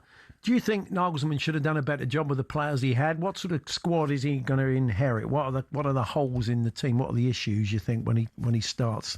Sounds like it could be today, I think. Yeah, and despite Robbie Williams trying to press it out of him last night on German television, a hairy chest that is difficult to resist. But look, I think we know what Klopp can do and we know what Klopp can't do. He doesn't have the day-to-day to drop tactical science on them, you know, and that's the same for every international coach. We found that's a limit with Thomas Tuchel, who's a really, really talented technician, but he doesn't get these guys every day. So you've got to be less ambitious, really, in your tactical aims. What it's about is getting in the heads of the players and creating an atmosphere. Now, we know that was one of the main problems of Germany under Julian Nagelsmann. We know that Klopp can do that better. So I think it's fair to say that he can probably do better with the players that he's got at his disposal. And there's a lot of talent. On the other hand, I think you look at the Germany squad and there's not a lot of leaders that leap out. And that has really been one of their major issues.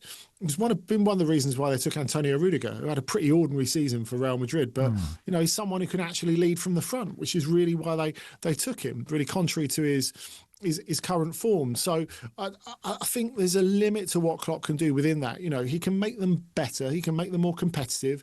Can he make them a genuine contender, especially in the context of where Spain are at the moment, in the context of what France could do under Zidane? It feels like a bit of a leap to me. And of course, he can't change in 1 year, 2 years, 3 years, 4 years, the sort of players that they produce. And that has been a lot of discussion in Germany, not just in this World Cup, but over recent years. And if we look off the back of Jogi Löw leaving, you've had two successive failures, really, in Hansi Flick and Julian Nagelsmann. Hansi Flick, I mean, you know, you could argue that he's been the best coach in the world over the last couple of years. And if he couldn't do it, you know, who can? Like, as you were saying, Andy, with Guardiola in Italy, I think he can improve them. Do I think he can make them genuine contenders to win stuff? I think that's a different question. Yeah. We were chatting to Terry Gibson earlier on. He made a really interesting point I want to pick up. You were talking about the DNA of Spanish football is different in different regions, and Terry can spot someone who's come through La Masia, he can spot a Madrid player, he can spot a Basque player. It's just the way they play their football. And so that makes it all the more impressive, the job that Luis de la Fuente has done and his coaches to pull together those sorts of players and get this unit. It is, but I think that's something that if we go back a generation, that's something that the late Luis Aragonés and that Vicente del Bosque did. They closed the gaps between the regions, because, you know, I think people from the outside look at it and thought, well, actually what Del Bosque did is he closed the gap between the big Barcelona players and the Real Madrid players, because that rivalry was at its apex at the time. So to get Puyol and Ramos to play and Piqué to play productively in the same team was really impressive, which it was.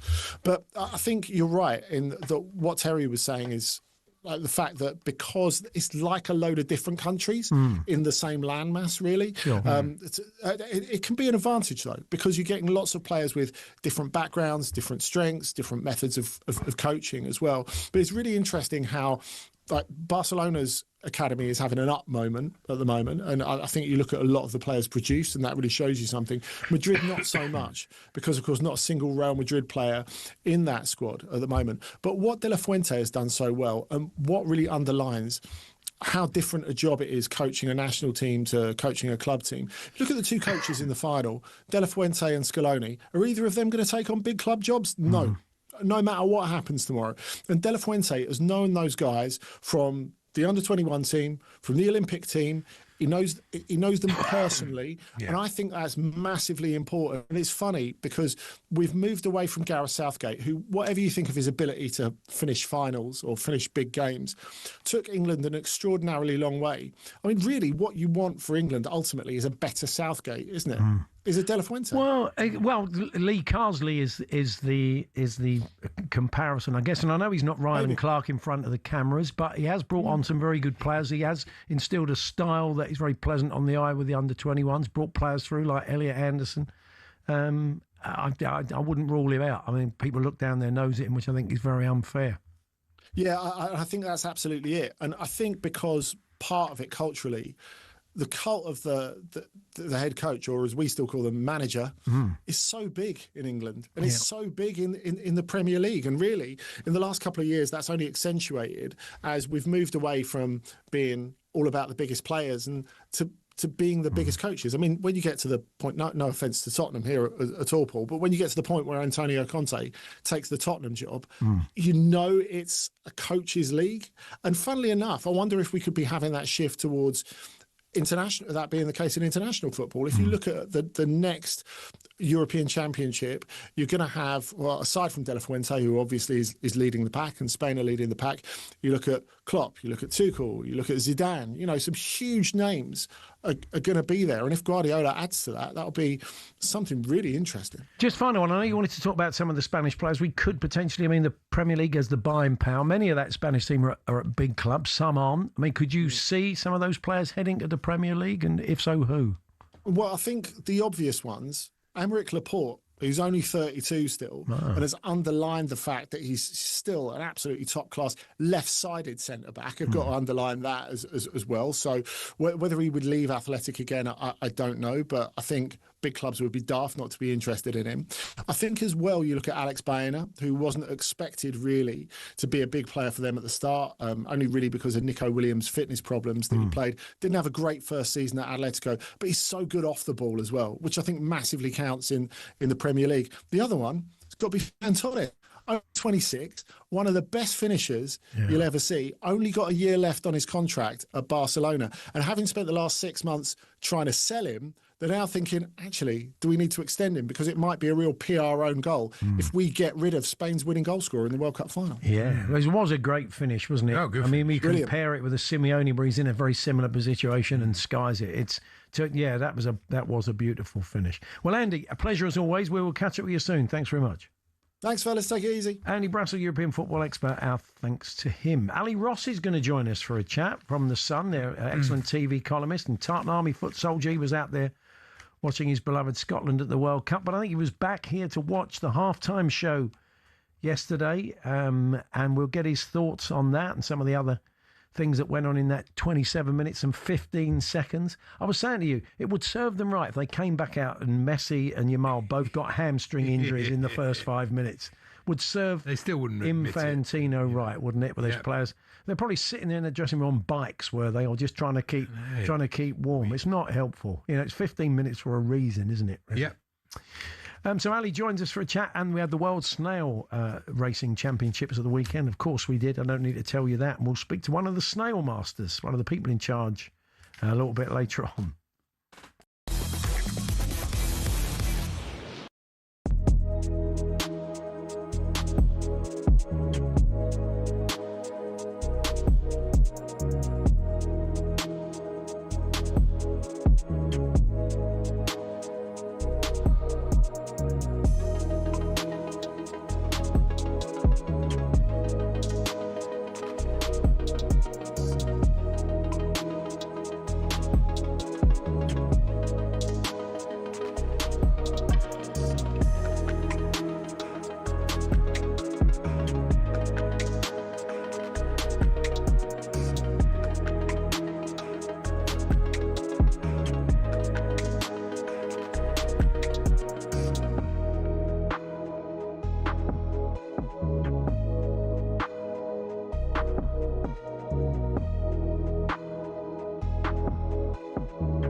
who would have even dreamt that 6-4 would be the scoreline in a madness, the third and fourth place game? A 10-goal quote-unquote thriller, an absolute candy floss And you see of a the game of chances football. that were missed as well. Oh, I watched it live last night, and I went back over.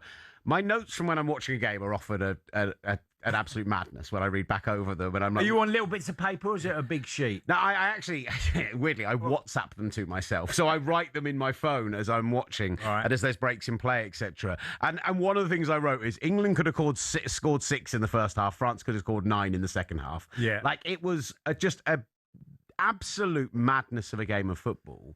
But is it one you take in any way seriously? Well, it's hard to...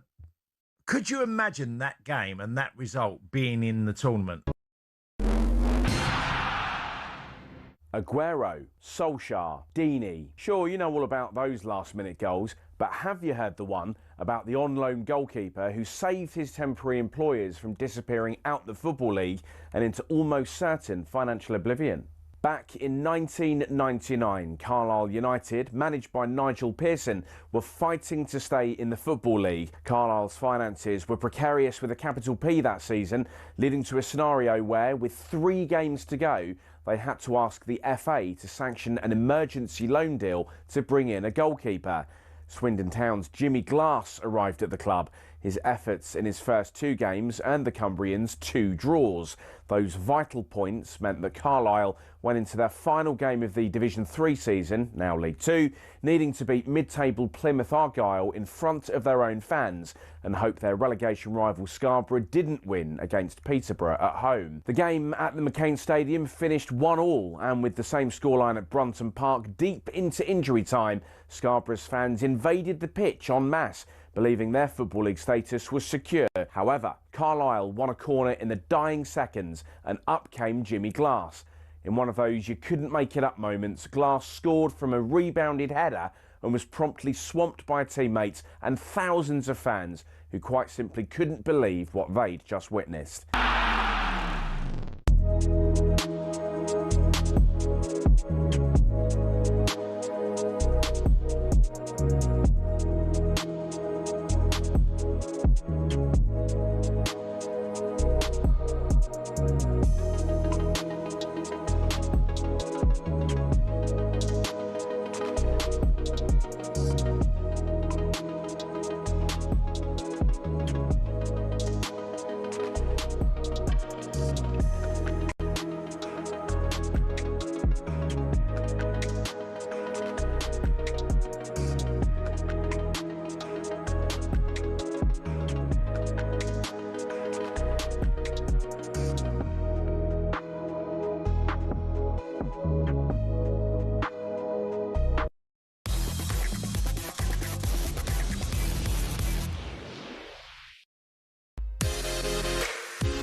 Paul Hawksbee, Andy Jacobs here on talkSPORT. Well, the world is abuzz, of course, with the World Cup halftime show. We've never seen its like before in football, proper football.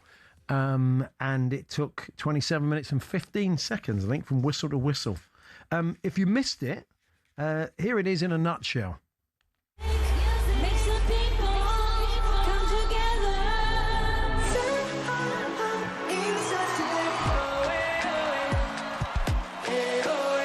It's the World Cup, hallelujah.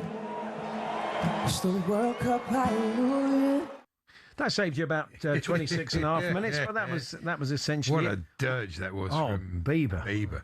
Why was he wearing a jerkin? Do you like a jerkin, Andy? I don't normally wear a jerkin or a tabard. They are two go-to. Oh, yes. Ali Ross, the Sun TV columnist and Tartan Army regular, joins us in the studio. Hi, Ali. Hi, Paul. I was minding my own business watching the game last night, and suddenly the news desk rang. We need 300 words on this. Oh, thanks. I read your piece today. I think it was pretty succinct and to the point. It's so alien, isn't it, to the sport we love to have this kind of... I mean, look, we've had bands on the pitch and it's stuff. very jarring. I'd hate to think that became the new norm. Yeah. And along with four thank you for the editing job there, because they took the kids singing out. Yeah, that's right. The kids at the end were Chris Martin and the Muppets. We didn't get enough Muppets. They were good.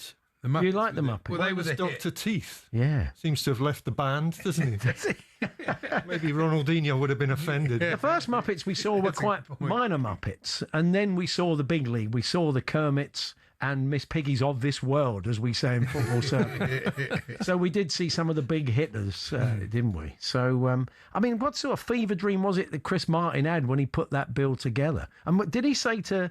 It's going to be a very upbeat do, but we'd like you to come on, Justin, just you and your guitar, and then just do an acoustic number. It's like, oh, come on. We need to cram in a lot here. No, just one banger. Yeah. That's it. It was a bit like, wasn't it Viva La Rock that Adam Ent did at Live Aid? Because he did a song from the new album. He did. He was the only artist whose sales fell after Live Aid. Well, I think what it was, he was supposed to do 3 songs. They ran out of time. I'll do a new one. But do Prince Charming or something. Or, don't do the song from the... It was a bit like that. That was the smallest of mercies from last night. Madonna did an old one. Yeah, in line with her appearance. I did say in the car with the Ronaldinho and Ronaldo, it did look like the Banana Splits. Remember, when they're all sitting in the car, it really did look like him. It had a bit of a day release vibe to it, didn't it? They stood there on the pitch. I've had a number of suggestions, none of which I could possibly read out. No, I know what you mean.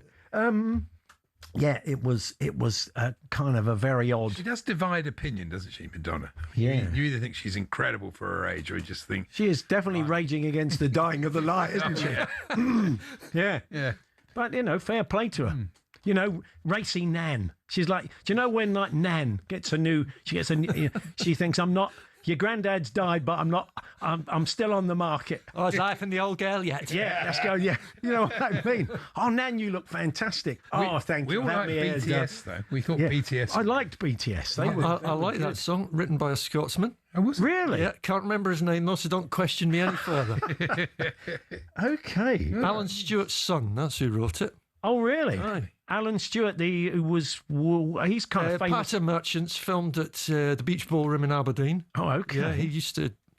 At the club at the end of the street. Ah. You know it now, don't you, Paul? Oh, I do know it now. Join in if you know the words. So, I didn't know that. Written by a Scotsman. So there was a little bit of Scotland in the... You just have to know where to look. In as much as the last team to beat Spain are still Scotland. Oh, that's true. Yeah. With Celtic influences, we did make the point that Shakira missed a trick by not asking Max Boyce to sing Die Die with her. Yeah. That would have got them going, been good. Yeah. You just need one banger to change the mood completely. I wanted the Doolies to be part of it, to do Love of My Life, That's What You Mean. That would have been good. Somebody wanted Ivor Bigger Than the Red-Nosed Burglars, but that wouldn't have been a good idea. I'd like to have seen the captions. Yeah, that's it. Yeah.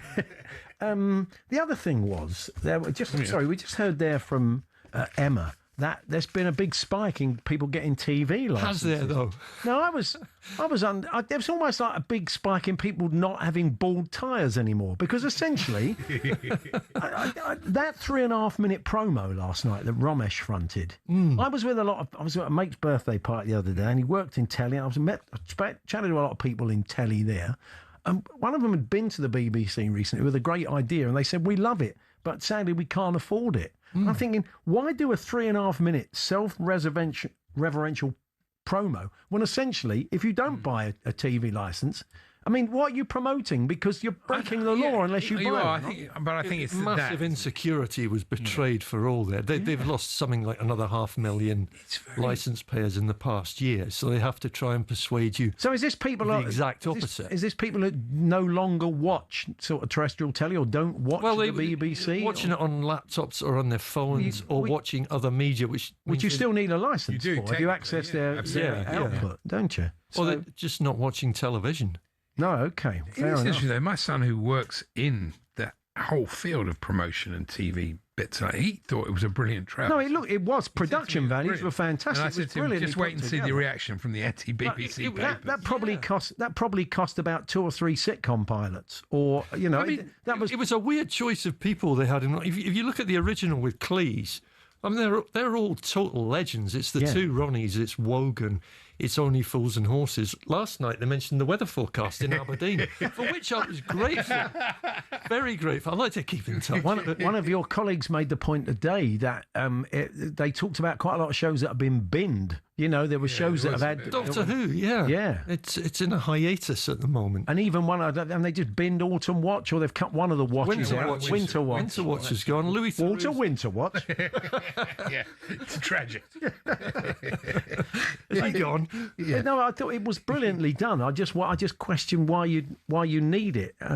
But it clearly worked. It clearly worked. It would have been far better PR if they'd had a good World Cup, which I think they didn't really. Did Although, I mean, saved by Wayne Rooney last night. One-man salvage job, isn't it? He'll be on the next series of Britain's Got Talent. If Cal's got any sense, he'll get Wayne in for one of the shows, won't he? You think, The Voice. So he'd been kind of bland, and then suddenly he just dropped a truth bomb on the whole thing. It seems that he liked some of the artists. He didn't like the way it was packaged. That's why he not necessarily in the right order. He was mad as hell, and he couldn't take it anymore. Yeah, he just had enough. He wanted to chat about football, Wayne, and I think we all did. Yeah, it's but you're right. I mean, by general consensus, ITV had a much better World Cup than the BBC. They were there, which was exactly. I think turning up would have been the key. Wouldn't it? Yeah. That was a massive error by them. For whatever they thought they saved, they lost in kudos. They lost in. You just needed to switch on ITV, and they were windswept and exotic, and they were out in Brooklyn. You thought, yeah, I'm having a bit of this. Yeah. You know, I think with the point you made, Andy, in the World Cup was pretty key, that you get a different feel. When someone's watching it at 3 o'clock in the morning in Salford, it's a different feel when you're commenting on a game. Actually, you're there in the country, or you're there at the stadium. I think the it right makes time. it at the right time of day, or just broadcasting at that time of day and feeling part of it. But anyway, they had their reasons, I guess. Yeah. So how do you reflect? It's been a few weeks now. The dust has settled. One Scotland fan contacted us the other day after the Argentina game, said, we played more top 10 teams in this FIFA ranked teams in this tournament than you did. I didn't point out that you kind of lost to them. What a very cheap point that is, absolutely. Kind of laud it suddenly. It would have taken a bit of the edge off my trip had you won. Let's put it that way. The whale watching out in Cape Cod wouldn't have... I wouldn't have looked at it quite so wistfully. Yeah, I must admit. But it was a magical experience, and you see some fans chuck beer, some dance around, but I think the Tartan Army are the only ones that got a trade deal and a twinning arrangement with Boston. Is that what you've done, really? Glasgow is now officially twinned with Boston. Wow, what about that? That's impressive. You know what a big part of my life supporting Scotland has been. I have never been so proud to be part of it. Yeah. It was just wonderful. I'll never forget they it. were brilliant. I think fans will be I mean, you know, not just England fans of other teams or clubs go around and everybody gets ailed up and they kick off and they cause problems. And there's a lot of England fans that don't do that, but there are some that do. Yeah. So is the Tartan Army kind of self-policed? Why, considering the alcohol consumption and the fact that it could flare up because it's football and it's rivalry and it's tribal, why do the Tartan Army behave so well? Have you ever considered that? All the things you mentioned, but we're also very comfortable, maybe too comfortable with the idea of losing. Okay. We know we're not coming back with a trophy. And I saw all the news reports after the France game, and 3 England fans in a row said, well, we're going to win the Euros now, or we're going to win the next World Cup. Just relax, for crying out loud. You could not look at that game and draw that conclusion. But they did. Oh, but that's ridiculous. They did. And I think if you go there just thinking you're going to have a good time, then you will have a good time. If your reason for being there is we've got to win this, otherwise it's a disaster, then But there was a period in the 70s when you had some of the best players in the world in that Scotland team, didn't you? But it was, I mean, that was probably before your time as a member of the Tartan Army, but you would have had higher expectations then, I guess. We learnt our lesson 50 years ago. Well, I know. I mean, unless he was the boy, he was like Lamar's little brother in a kilt. In a kilt. Kenny Dalglish holding Ali. Look at the monster he turned into. Kenny Dalglish giving Ali a bath. What an image that is. I'm going to dream that tonight. Yeah, that's right. But you know what I mean? There was a period when you had some of the best players in the world. We learnt our lesson. That was the thing. We said we were going to go to Argentina and win it, and we didn't. And scarred us ever since, and we've not fallen into that trap. I just see England falling into it every single tournament they enter. But this time, maybe we need such a wasted opportunity. Maybe we just need to set the bar lower. Maybe we just need to say, look, we're not going to win this. But you can't, can you? You can't, it's not with the players you've got. If you finish third and you're 10 minutes from being in the final, you've got to think you've got a chance one day of doing slightly better than that and moving. You've got to believe that. Yeah, you have to. You have to. The vibe around England fans has definitely changed from what it was. It was steer clear back in the.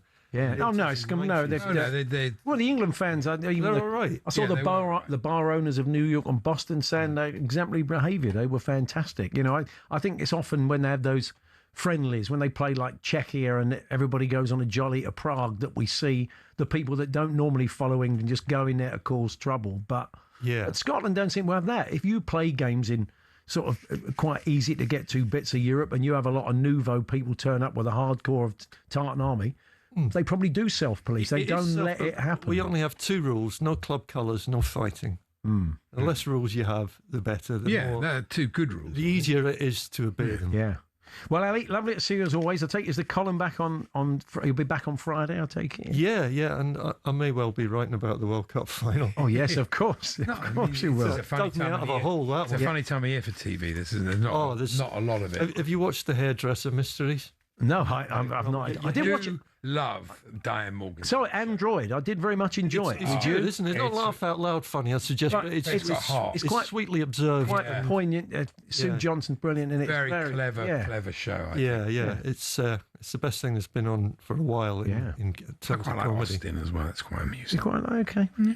But there's not much about, so it's hard for you. Thank you, Ali. We'll catch up with you soon. Ali's column in the Sun, always laugh out loud, always some great lines in there. Savage, but funny. So if you're on the telly, you best not read it, especially if you're in something terrible, and you'll know that. The world, I think we all know when we made something terrible. Oh, I do. That would be just like this show. Snail Racing World Championships took place at the weekend. We're going to find out more about that very shortly. That's what people like about this show. Oh, yeah, right. I'm glad you can pinpoint it because I can't. Make the switch to the Toolstation Trade Club. You'll save 10% on all electrical and lighting when you buy cable and flexes. First stop, Toolstation.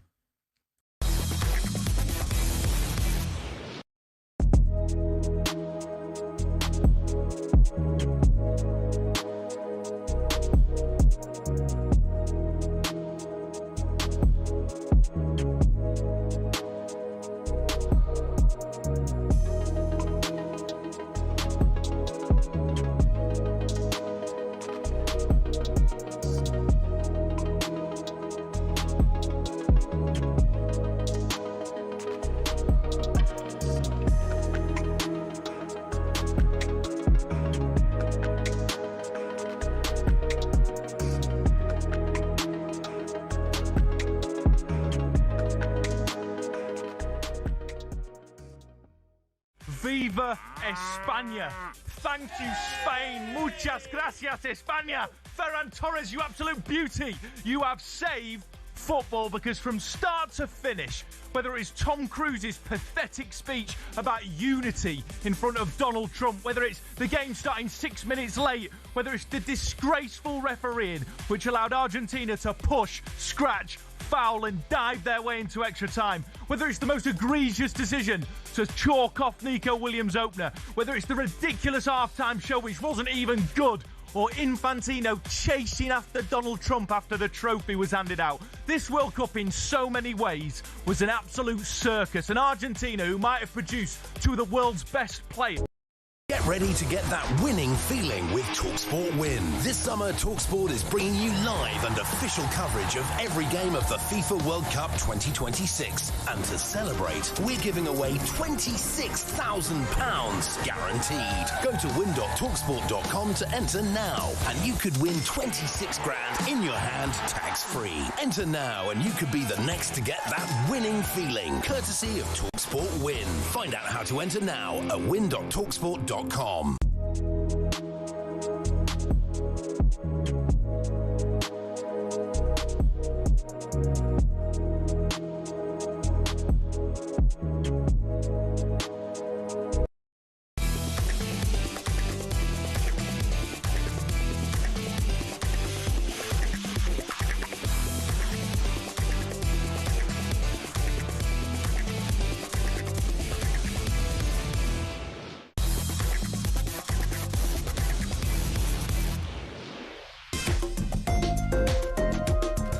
One of the other things from yesterday's final was just the level of anger at Infantino's trainers.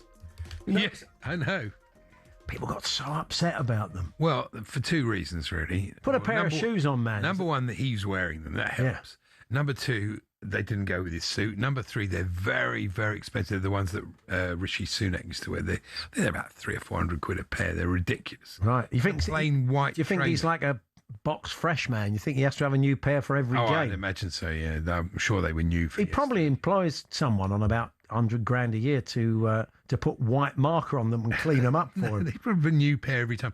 But Trump's got to think about all his cabinet, and he buys them all these Florsheim shoes. You know these. That's right. Yeah. Like he wears, and he doesn't care. He doesn't ask them what size they are. Because he thinks he's so great, he can guess their shoe size. Yeah. So they're all walking like some sort of either in super massive shoes or shoes. Yeah.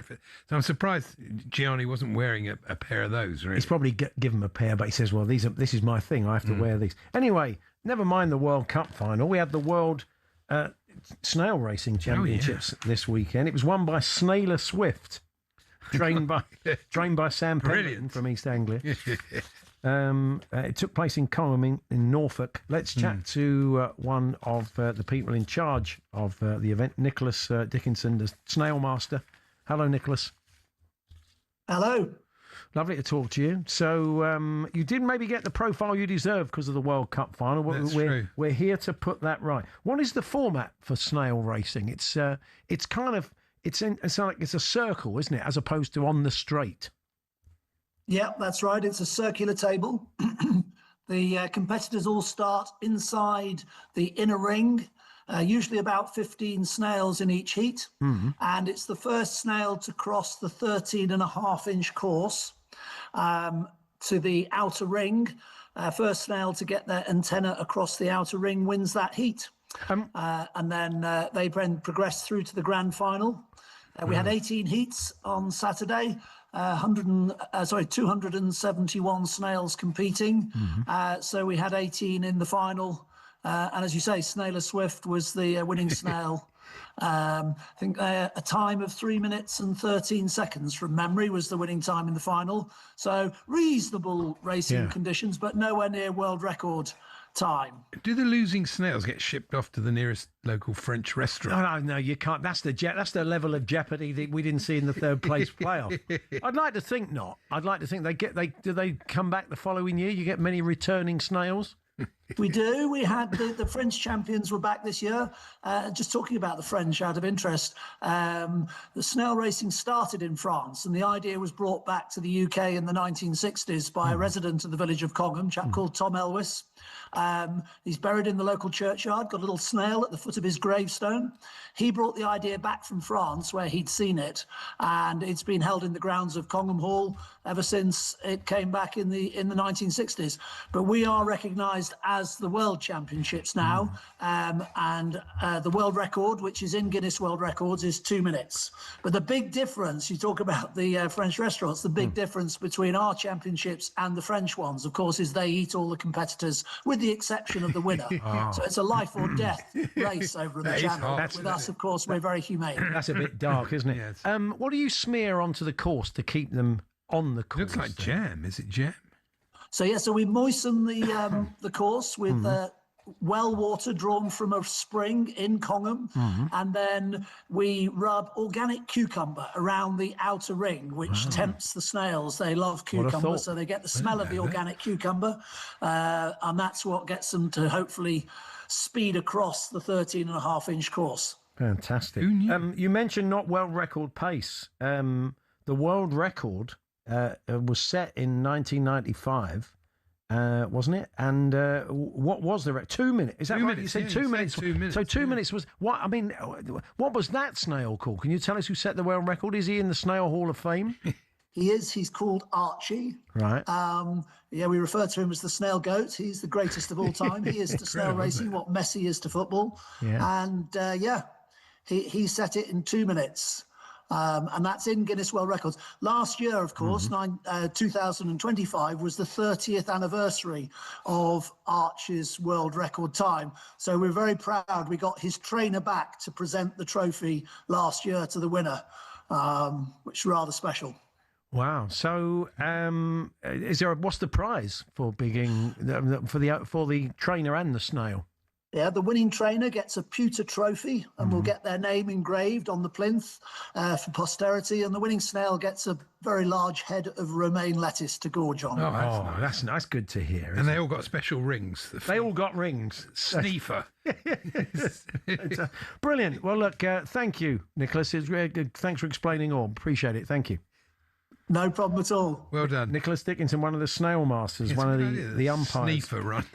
Sorry? Sneefer run the whole thing. They do run it. But well done to Snailer Swift. Tremendous. And well done to Tom Elvis for bringing it back. Sad to hear he died. Sad to hear that Elvis has left the building. Still to come today. Ian Danter will join us because the live sport continues. We might not have some football for a couple of weeks, but we got the darts. We got the World Match Play live from Blackpool over on talkSPORT 2 tonight. It's going strong at the moment. We'll have a chat with Dance about that.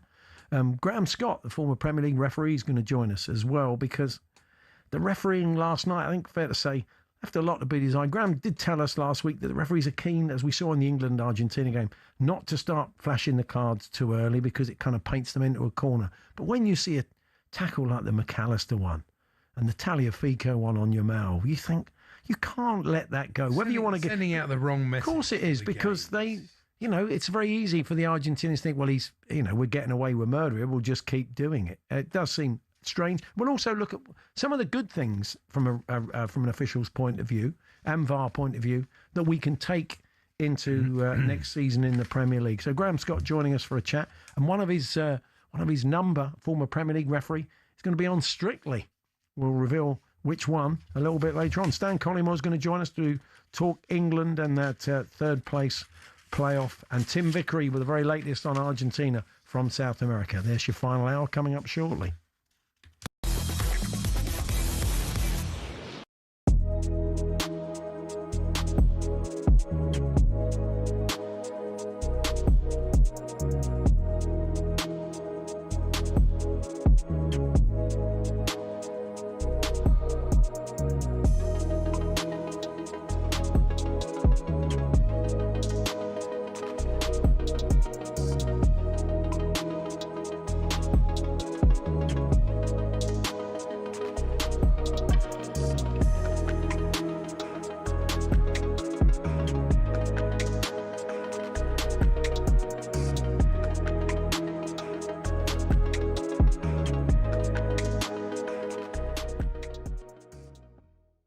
Gabby, well done to Spain. Argentina were an absolute disgrace. Yes, last night, I felt like I won last night watching. I felt like football was the winner. Anti-football lost.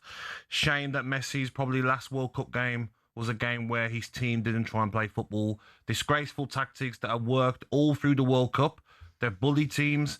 And last night, they tried to bully Spain and it didn't work. Finally, a referee who decided to give a few bookings. Could he give a lot more? Oh, well, how was Paredes still on? Especially to Paredes and other players, but at least he gave that second yellow card to Enzo Fernandez, who deserved to get sent off.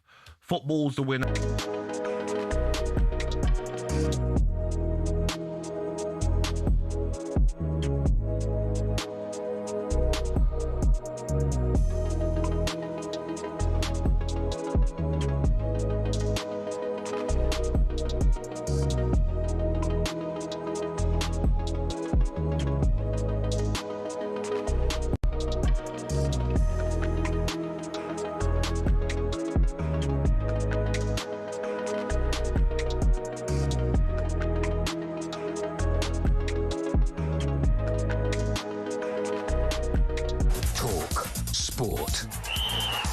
Good afternoon, I'm Toby Gillis. FIFA is to launch an investigation into the behaviour of Argentina's players after the World Cup final. Leandro Paredes, Nahuel Molina and coach Roberto Ayala were all involved in the violent scenes.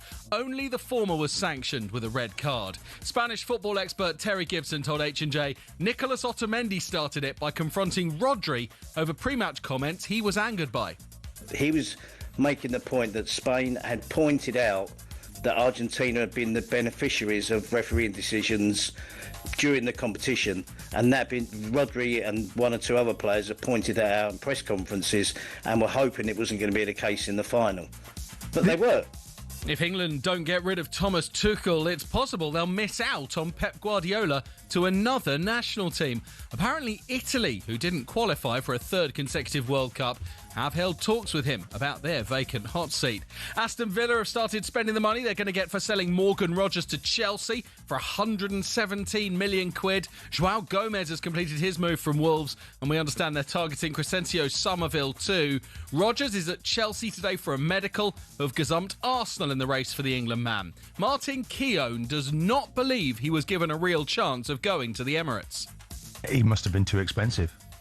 And I think Villa would have been, Unai Emery wouldn't have wanted him. My take on it wouldn't have wanted him to go to Arsenal. There was more money on the table.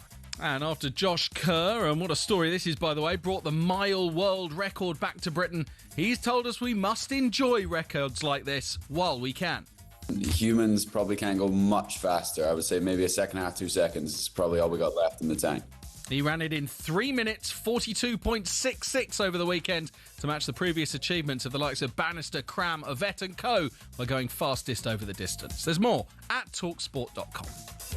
talkSPORT News. The new Prime Minister says his first task will be to end rough sleeping. Andy Burnham's been to Buckingham Palace, where the King invited him to form a government after Sir Keir Starmer formally resigned. A new-look cabinet will be announced shortly. Emma will have more at 3:30. talkSPORT weather with QuickFit, your go-to destination for quality tyres from great brands like Continental. Visit your local centre or quickfit.com and book today. Sunny spells developing through any remaining cloud or showers. Warm in central and southern Britain, turning to a fresher night for many. Get ready.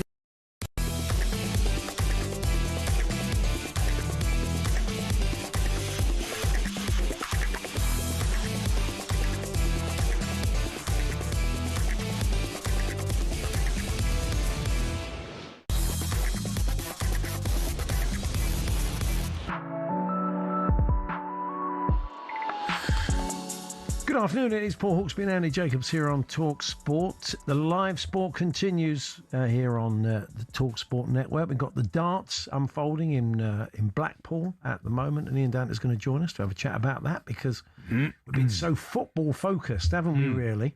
But we all love the darts, so we'll see what the state of play is at the World Match Play. And talk about darts. Of course, you played darts with Eric Dyer back in 2018. Oh, yeah, very much It's so. been a way. Darts has become the bridge between the media and the team.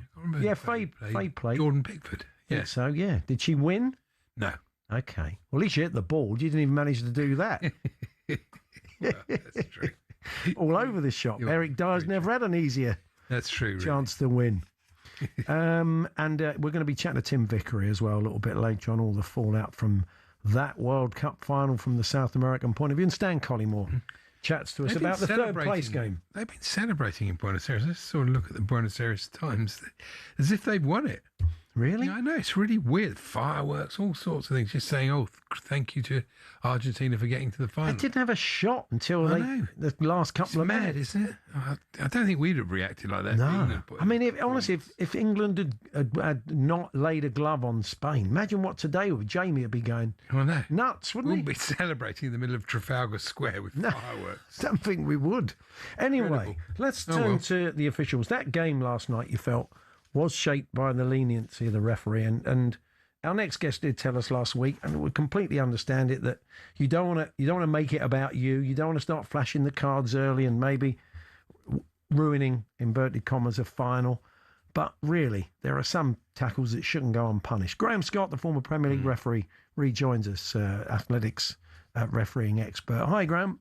Good afternoon. Good to be back. Good to talk to you again, Graham. Yeah, I mean, we did touch on this after England, Argentina, and they, the players clearly know this. I mean, the McAllister tackle, Tagliafico on Yamal, which I think in the Premier League, had it been slowed down and looked at, it was studs down the calf. That probably would have been a red in the Premier League. Nothing. I mean, in the end, sometimes as a referee, even though you don't want to early on in a game, you must have to give a card when a tackle is bad enough. Yeah, I did think he really missed an opportunity with the McAllister tackle, because what you what you want is for your first yellow card to be something that everyone's just going to accept that. No one can possibly dispute. No. And it was a really poor challenge. It involved both feet. I don't over egg it. It was a yellow or a red, but it did involve both feet. It's right in front of the fourth official who's got the best view you could possibly have. It's in the 15th minute. It's not the 4th second. You've had a chance the game to settle. That was gift wrap from a refereeing point of view. You'd love your first yellow card to come about that time in the game for something that everyone would give. So I was really surprised, and I just then was thinking, oh, please don't let it cost you, because McAllister later does something else that maybe prevents a Spanish goal. He gets a yellow card then, but offence he wouldn't have been allowed to commit or wouldn't have been felt able to commit. Could have really been difficult, or of course if the result had played out differently. So I really think he missed an opportunity there, and I was surprised, because that would have set a benchmark that everyone would have accepted in that game, final or not, any game of football. The challenge by Enzo Fernandez, though, left the referee with no choice. He had to do that. It was an absolutely mad thing. And I was thinking, Chelsea's indiscipline last year. They had 9 players sent off across competitions. He wasn't one of them. Right. Which is mad, isn't it, really? Because you'd think he would be, but he wasn't. He's not, his eye line, he's not even looking at the ball. He's just looking at the player. He's looking. And he must know he's just been booked. And a few minutes earlier for a. Well, look, the first card he gets, you could argue the referee, he lets tackles go. Yeah, dissent. He should give yellow cards for dissent by the letter of the law, but he could easily just said to him, calm down, and not given that yellow card. Yet he lets some pretty dangerous tackles go and then gives out one for dissent.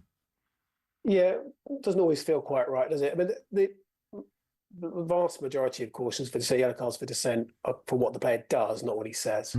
So most of us can take a bit of stick, can take obviously there's some language that probably shouldn't be out there and we're too lenient on, but it's part of the game. We understand the passion and what's at stake, but the really obvious waving of the arm so aggressively when he's had a chance to just at a moment to stop himself and think about what he's going to do, pretty much always does indeed should lead to a yellow card.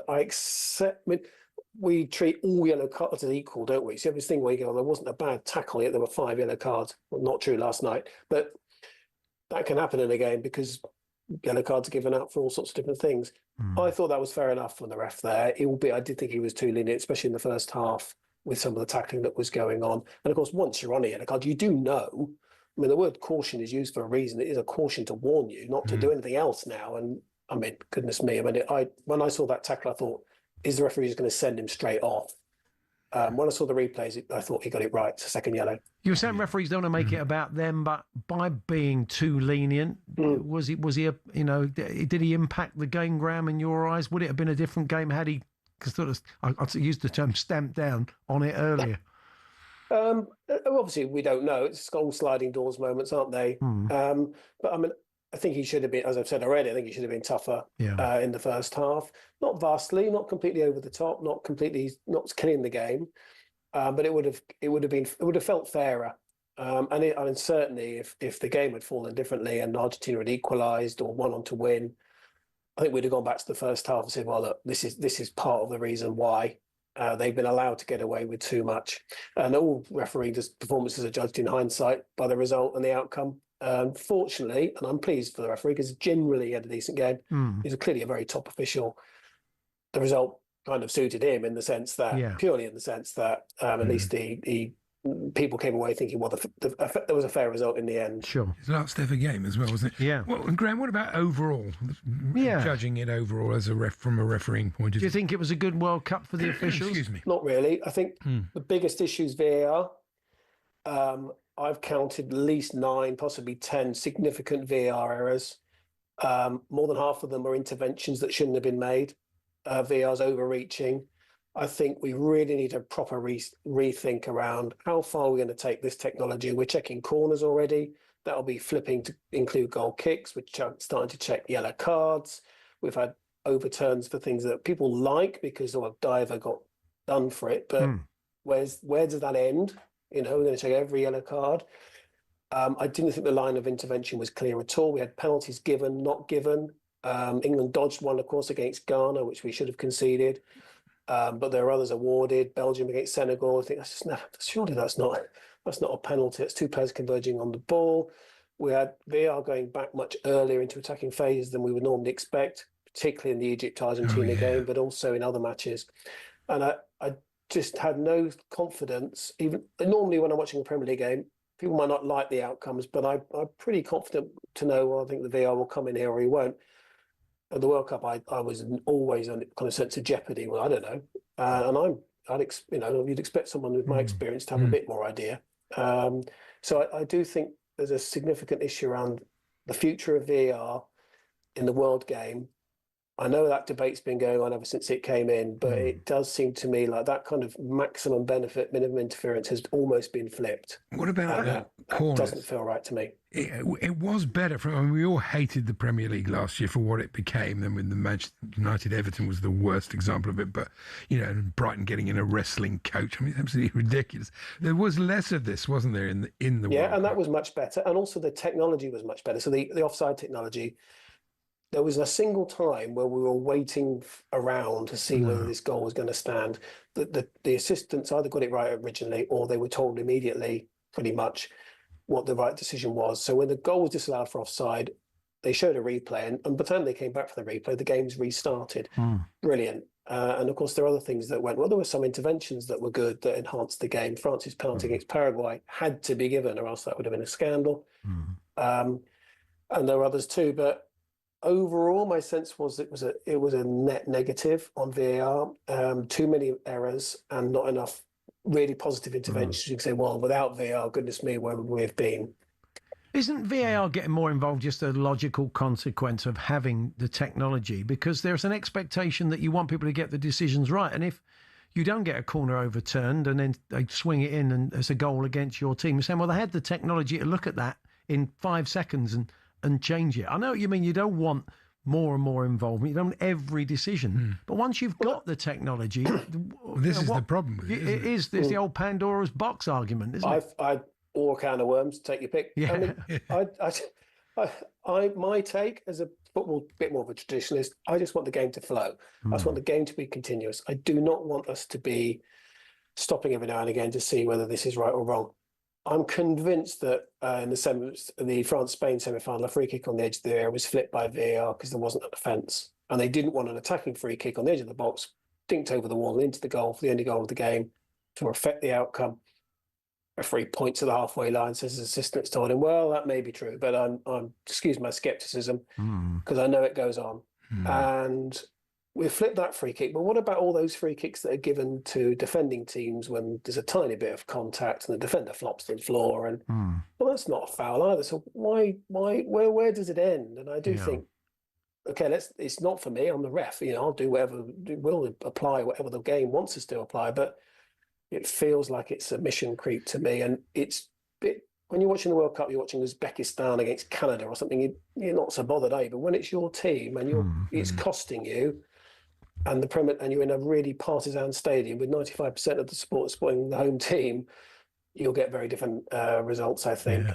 It's probably worth pointing out that you said the VAR around offside worked well, but it's a different system in the Premier League, isn't it, for sponsorship, and anecdotally not quite as good, apparently.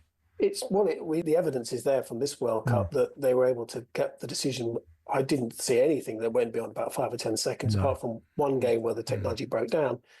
Still routinely in the Premier League on a tight offside, we're going away to 30 seconds to a minute, and we're waiting around, and the players are ready, the fans are ready in the stadium, everyone's getting cold and wet.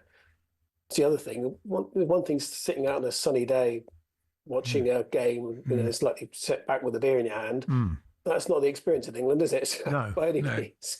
So, it'll be interesting to see how it all feeds into the Premier League next year. We normally see a knock-on. It's a bit like F1 and technology. We always see some kind of knock-on effect, don't we? Just finally, Graham, one of your number, Mark Clattenburg, of course, we've seen him in Gladiators, the former Premier League ref, apparently in talks to appear on Strictly. Were you impressed with his dancing skills back in the day? at the end of season referees disco? We didn't really have one of those because we're all blokes, so you can't really have a disco. It'd be like Father Ted, but everybody's in referees' outfits rather than priest outfits, all dancing. Sean Massey Ellis was there on her own. Oh, yeah. There were a few other women there. Yeah, of course. Yeah, no, I've only just heard about this. I mean, my concern for Mark, I love Mark. I think he was a fantastic ref, but my concern is is there room for the tattoo if he wins it? Is the big question I've now got in my head. Where's it going to go? Because I know he's got tattoos of everything else that he ever won as a ref. So maybe I don't know what the trophy looks like, but he'll have to set aside a bit of room on his other arm or something. It'd be a big Brucey face, wouldn't it? Or something if or maybe a Josh Widdicombe. Maybe have a big Josh Widdicombe on his arm. That would be good as they're taking over. Well, Graham, pleasure as always. Thanks for joining us. I'm sure we'll catch up with you during the season. Thanks very much. Thanks for him. Graham Scott, former Premier League referee, athletics refereeing expert. Our thanks to him. Stan Collymore joins us. We've not really talked about the third place game, which was a bit of a hit and giggle, really. I know it's the third place and it's a bronze medal, but without any jeopardy, we saw just a mad game with 10 goals. Very enjoyable. What was good, though, is that when France came back into the game, England didn't just boot it out. They did try to keep playing. They did create chances, which is why they scored another 2 goals. So that's what we really want them to do. Well, look at the I know it didn't matter, but at least it was a better sign. Well, let's see if Stan agrees. We'll have a chat with Stan a little bit later on. And indeed, what's the fallout in South America? I wonder what the Brazilians made of what Argentina got up to and them losing. So please don't imagine. We'll chat to Tim and the fallout from Buenos Aires, etc. That's all to come. We're here, as always, with our very good friends at Tool Station, open from 7 a.m. Monday to Saturday. Grab what you need, get on site, get it done. First stop, Tool Station.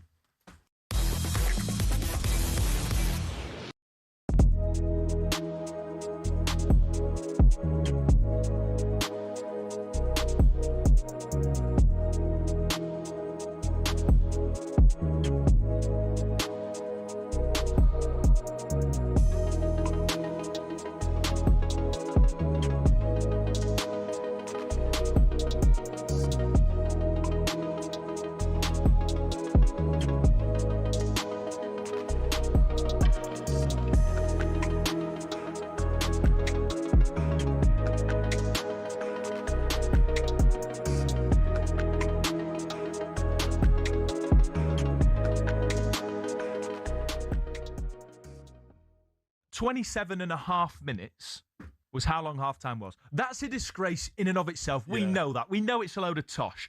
But if you're going to make football showbiz, at least do it well. They started with a clearly pre-recorded Madonna song. Oh, yeah. I know. It was like Mario Kart Double Dash with Ronaldo just sat there smiling. And they've had Justin Bieber playing a song nobody knows with a guitar that's not tuned properly. And then, I mean, we don't mind a bit of Shakira, really, but Shakira was the only highlight. But we could have had that in a 15-minute decent. Although Burna Boy was trying to get a bit too close, you know what I mean? He's trying to get a wine. He's only and also the irony of having the Muppets there, puppets there. Oh, what was that about? In Gianni Infantino's World Cup halftime. They've overdone it, didn't they? It was shocking, absolutely shocking. The whole Spain saved it. Yeah. Because it was a dark day for football until Ferran Torres, the absolute beauty, came up. And let's talk about. Hold on. We've got to talk about at the end when they're lifting up the trophy. What's Donald Trump? What's Donald Trump doing? Like he's trying to get a photo up again. He tried to do it with Chelsea, like in the Club World Cup. Now he's trying to do it at the World Cup. Trying to be. Listen. Get ready to get that winning feeling with talkSPORT Win. This summer, talkSPORT is bringing you live and official coverage of every game of the FIFA World Cup 2026. And to celebrate, we're giving away £26,000 guaranteed. Go to win.talksport.com to enter now, and you could win 26 grand in your hand, tax-free. Enter now, and you could be the next to get that winning feeling, courtesy of talkSPORT Win. Find out how to enter now at win.talksport.com.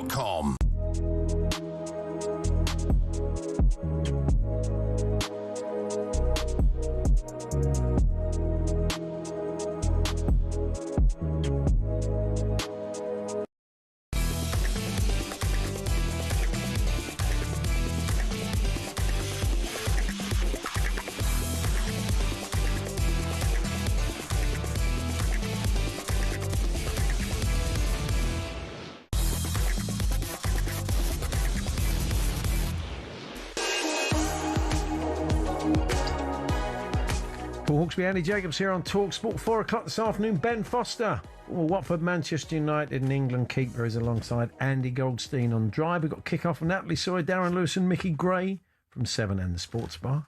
Max Scott and Carlton Colt from 10. We're going to be discussing a bit of darts now because the latter stages of the World Cup also saw the World Match Play going on in Blackpool. We've been bringing it to you live, Darts on the Radio, over on talkSPORT 2. Among your commentators is our very own Ian Dance. How are you, Dance? Hi, Paul. Hi, Andy.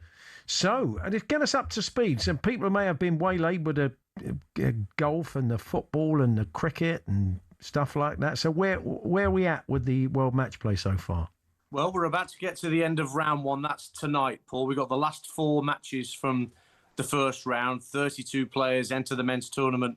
And what's notable already, I mean, Luke Littler was outstanding in his first round. I mean, Luke Humphries plays tonight. Gerwyn Price is also in action this evening on talkSPORT 2. But last year, in the first round, 7 of the 16 seeds went out in the first round, including Luke Humphries, who was the defending champion. So far, with 4 games to go in the first round, only 1 seed has exited so far, and that was Chris Dobie, who went out to Dirk van Duijvenbode yesterday afternoon. Apart from that, it's been plain sailing for the seeds, and what that's done is it's set up some brilliant second-round ties, not least Luke Littler against Nathan Aspinall. And Aspinall, who won the tournament 3 years ago, he averaged over 100 in his win the other night. So that's a great tie to get stuck into once the second round starts. I don't know how hot it is in Blackpool and whether it affects the condition, whether they've got air conditioning there. But because normally, I mean, they play in the winter, don't they? Well, the main tournament is right in the heart of winter. So does it affect it, or is it air conditioned? It's not air conditioned. I mean, the players get a bit spooked about the idea of air conditioning. When I went to the O2 for the Premier League finals, they turned the aircon off about an hour before play gets underway because they can detect the waffery, the players, and they're not big fans of it. But as it's turned out, Andy, the temperatures have been quite pleasant here. It's early 20s. It's a very sunny day outside, but it's not oppressively hot, and it's not oppressively hot inside the venue at this point. I mean, that may change, and I've experienced it when it's been really uncomfortable, but up to this point, it's been more than bearable for everybody concerned. Away from the big hitters, who's looking in good nick? If we're looking for, I see Jan van Veen's had a nice win, but it's hard to call him a sort of outsider these days. He's up there with the best, isn't he, really? Yeah, he's number 3 in the world. You tend to forget that. He did look pretty good yesterday. Ryan Searle, I'm a bit of a Ryan Searle fanboy, heavy metal. He won his match against William O'Connor yesterday by 10 legs to 6, and he looked in decent touch. I'll be interested to see how Rob Cross goes tonight. He's unseeded, and you might remember right at the back of our Darts on the Radio journey, our first World Championship, Rob Cross was the winner. It kind of effectively ended the Phil Taylor era of darting dominance. But he's had his problems off the hockey in recent times, Voltage. But he's been battling back lately, won a Players' Championship event last month. And I think he could give Danny Noppert a bit of a scare tonight in our final match of the evening. Elsewhere, James Wade, can't rule him out. His 21st consecutive match play. He's through again. He knows the form, the course and distance.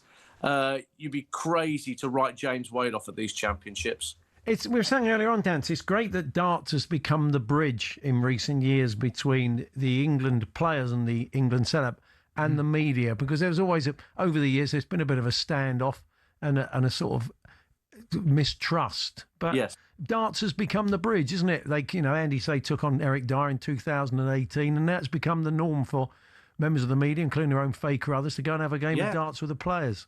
Faye's getting that good. She should try and qualify for the UK Open. It's getting to that point. Yeah, it's a great sport to get people talking, and you'll find the darts players here, they love to talk about other sport. They love to talk about football. Luke Humphries loves to talk Leeds United. You know, they've all got their particular favourite clubs and things like that. Luke Littler's a massive Manchester United fan, and he loves his Super League too. There's a lovely crossover, and what I've found is how approachable these players are, Paul, Andy. Going to have a chat with them, and they're not standoffish. They're friendly. They're approachable. there aren't any gatekeepers, shall we put it that way, to sort of keep them away from us media types. That's good. Where do they stay when they're up there? They'll stay in one hotel, or do they? Well, a lot of the staff stay in the same hotel that we're staying in, about a mile away from the venue. But I think there's 2 or 3 hotels. A lot of them get Airbnbs, Andy, actually, because they bring their families with them. So they tend to get, hire a house for the week. A bit like the golfers do, I guess, when it gets to the Open, wherever it's played around the UK. Yeah, they just get themselves their own property so they can keep themselves to themselves, particularly the family men. Like James Wade being a very good example, his wife and his kids. I mean, his wife's from Blackpool, so he'll no doubt have a property up here where he can just kick back and relax in between matches. What time are you on air, Dance? 7 o'clock tonight on talkSPORT 2. Mark Wilson, myself, Chris Mason and Paul Nicholson with the 4 remaining first-round ties, and then we'll know exactly what we've got to come with some brilliant games in prospect once we get into Tuesday and Wednesday in the second round. Dan, thank you. We look forward to hearing from you later. All the best. Thanks, Dan. Bless you, chaps. Keep right on. There's Ian Danter there up in Blackpool for the World Match Play Darts. Toby Gillies has rejoined us. Toby, you bring some incredibly sad news from the world of football. Yeah, absolutely. I'm afraid to tell you that Kevin Keegan, the former England player and manager, has died. We have a statement on behalf of Kevin's family. It says it is with immense sadness that we announce that Kevin Keegan has passed away at the age of 75. Kevin had been battling cancer and was surrounded by his wife and daughters in his final moments. A double Ballon d'Or winner, Kevin was a much-loved husband, father and grandfather. The family would like to thank Kevin's incredible medical team for all their support. This is a hugely difficult time and they are requesting space and privacy. So one of England's all-time greatest footballers, Kevin Keegan, has died at the age of 75, guys. Yeah, wow, that's great incredibly sad. Absolutely a great manager, good pundit, a brilliant football man. And there is a wonderful documentary of his time in Germany. I don't know if it's available now, but I remember watching it at the time, and it's so brilliant. Never mind all the players have gone. He was a real trailblazer for them. And he was one of those players that sort of transcended. Not only was a brilliant player and European Footballer of the Year, but he became a bit of a cultural icon. Did the Brute adverts, brought out singles head over heels, and kind of had a life and an existence beyond football, was bigger than football. And he's certainly, a European icon, isn't he? Well beyond these shores. I mean, in Germany, you mentioned, his time at Hamburg. Is absolutely legendary. As I mentioned, 2-time Ballon d'Or winner. And you think those of us old enough to have watched that Newcastle side that competed with Manchester United, and of course the famous quote, "I would love it if we beat them." He was a man that loved joyous football, didn't he? He was passionate. He was, and he was. I mean, to the point where he called it a day after that Germany performance for England, and spoke to Claire Tomlinson and said, "That's it, I'm gone. I can't." Just could be quite headstrong, but was a very passionate guy and would make those kind of decisions. But as a footballer, what a player he was! He was sensational. We were able to watch him for really the whole of his career, certainly from his time at Liverpool, and he was just sensational. That is really sad. He did a podcast that Josh Whittaker and the guys did, Quickly Kevin, Will He Score? That famous line that Brian Moore put to him as David Batty took that penalty. They did a podcast, and in the final one they did, this is the last time we saw Kevin, was back in May 2024, and they did a show at the Palladium, and Kevin was the guest, and he was on great form. He was really, really good that night. It was very funny and self-deprecating and kind of taking the mickey out of himself. But that is so sad. That is really sad to hear. It was brilliant in Superstars, and that famous moment when he comes off the bike. Yeah. I mean, as I said, there's just so many little cultural touchstones you think about with Kevin Keegan, well beyond him playing football. So there won't be many non-dry eyes, as it were. I suppose the Liverpool fans will be. That sounds so sad. Thank you, Toby. Well, look, we'll bring your reaction to that in the next half hour, but that's the sad news we bring you. Kevin Keegan has died, age 75. It's Paul Hawksbee and Andy Jacobs here on talkSPORT.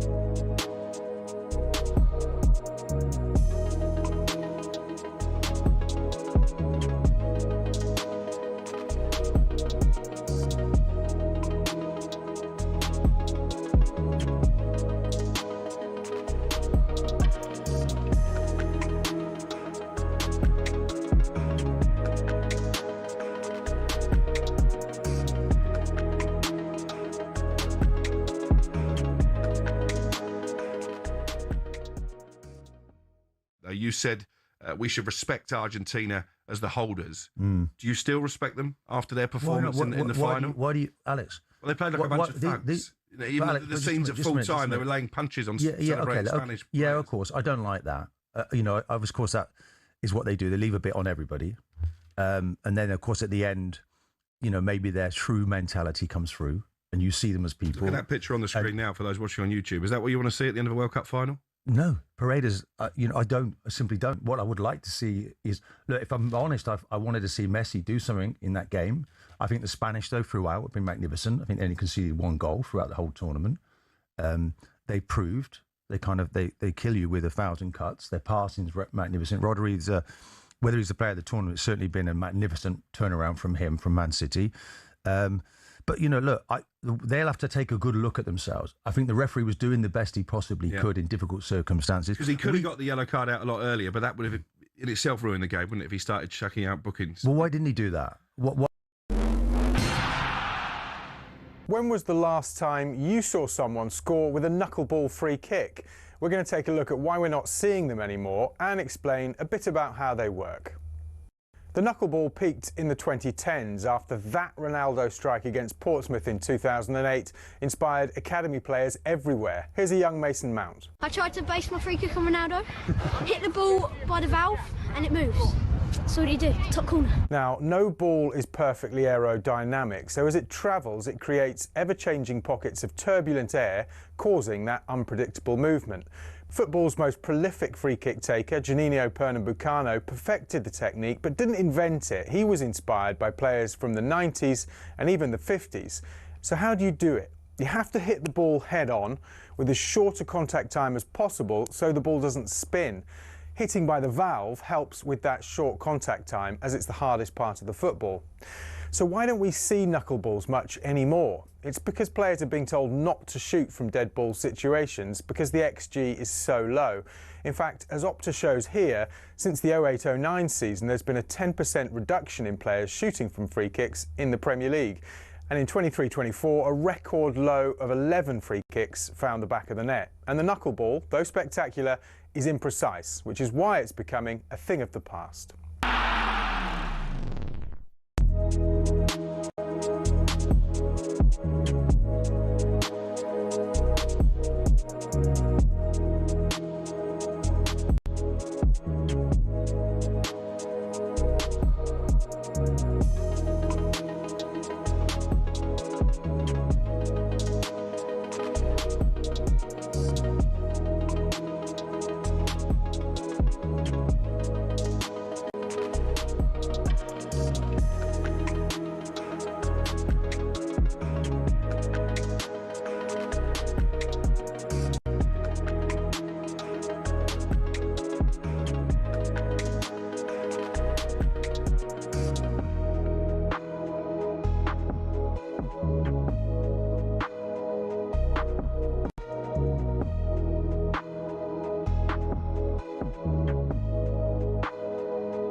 I think we're all still reeling from the news that Kevin Keegan has died. We obviously knew that he wasn't well, and he said recently that his illness was very bad, and he feared the worst. But it is always still a shock when you hear news like that from such a wonderful player and such a sort of icon of not just sort of British sport, but British life, as we said. Absolutely, he just had an impact on so many different things. Kessie, the Newcastle fan said that Kevin was my hero growing up, obviously as player and manager. Everybody really sad to hear the news today. What has happened? Lots of footage on Sky Sports showing you've been a brilliant player. Yeah, just scoring so many fantastic goals as well and making lots of fantastic goals. That relationship he had with John Toshak at Liverpool as a player. There was always that one goal I remember that he scored where I think it might have been a Ray Clements clearance. It was flicked on by Toshak and Keegan volleyed it in. Just a fantastic. I don't remember. It sounds fairly typical. Yeah, that always kind of lives with you. And then it kind of rolled in the World Cup as well. in '82 when he wasn't fit. No, but was so just show he missed that chance in the header. Just so desperate to play, but to be an icon of a couple of great clubs like Liverpool and Newcastle, that is incredible. And great on TV, great pundit. No, absolutely. Yeah. Changing the subject, moving on slightly. This is a quote from the Argentine newspaper Clarín. I mean, this is the most unbelievable quote I've ever seen.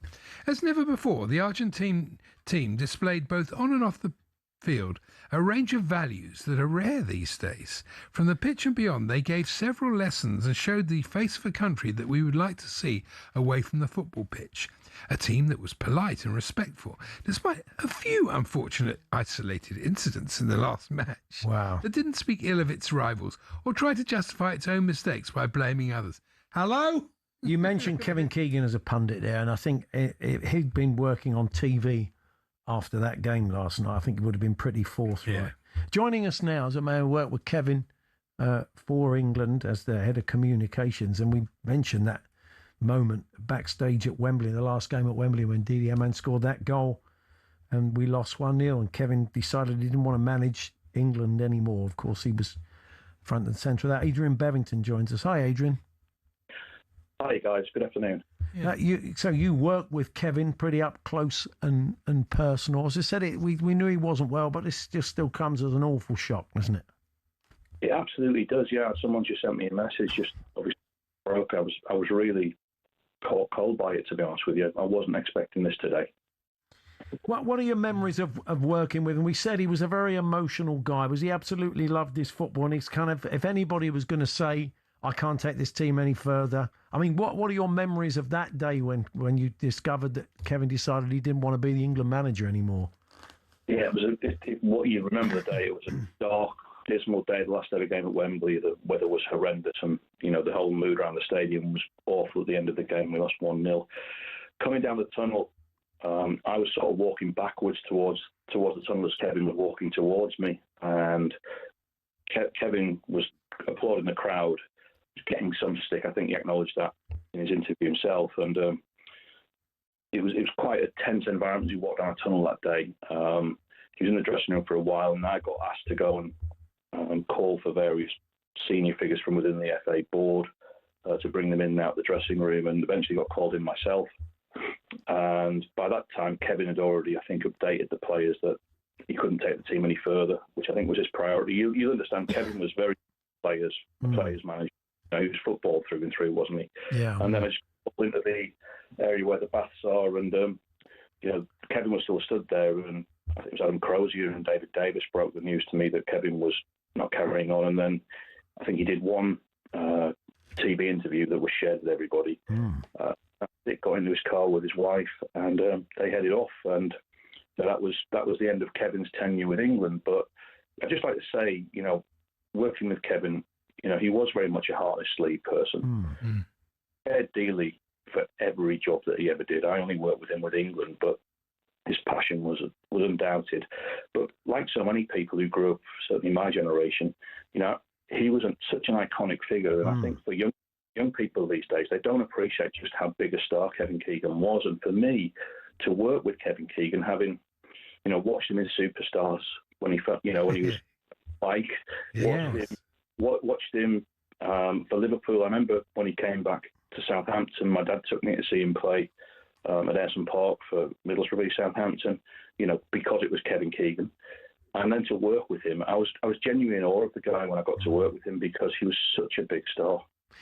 We forget, as we touched on this earlier on, Adrian, he was a bit of a cultural icon. He had a life far beyond just being a footballer. He did the Sugar Puffs adverts, didn't he, for years.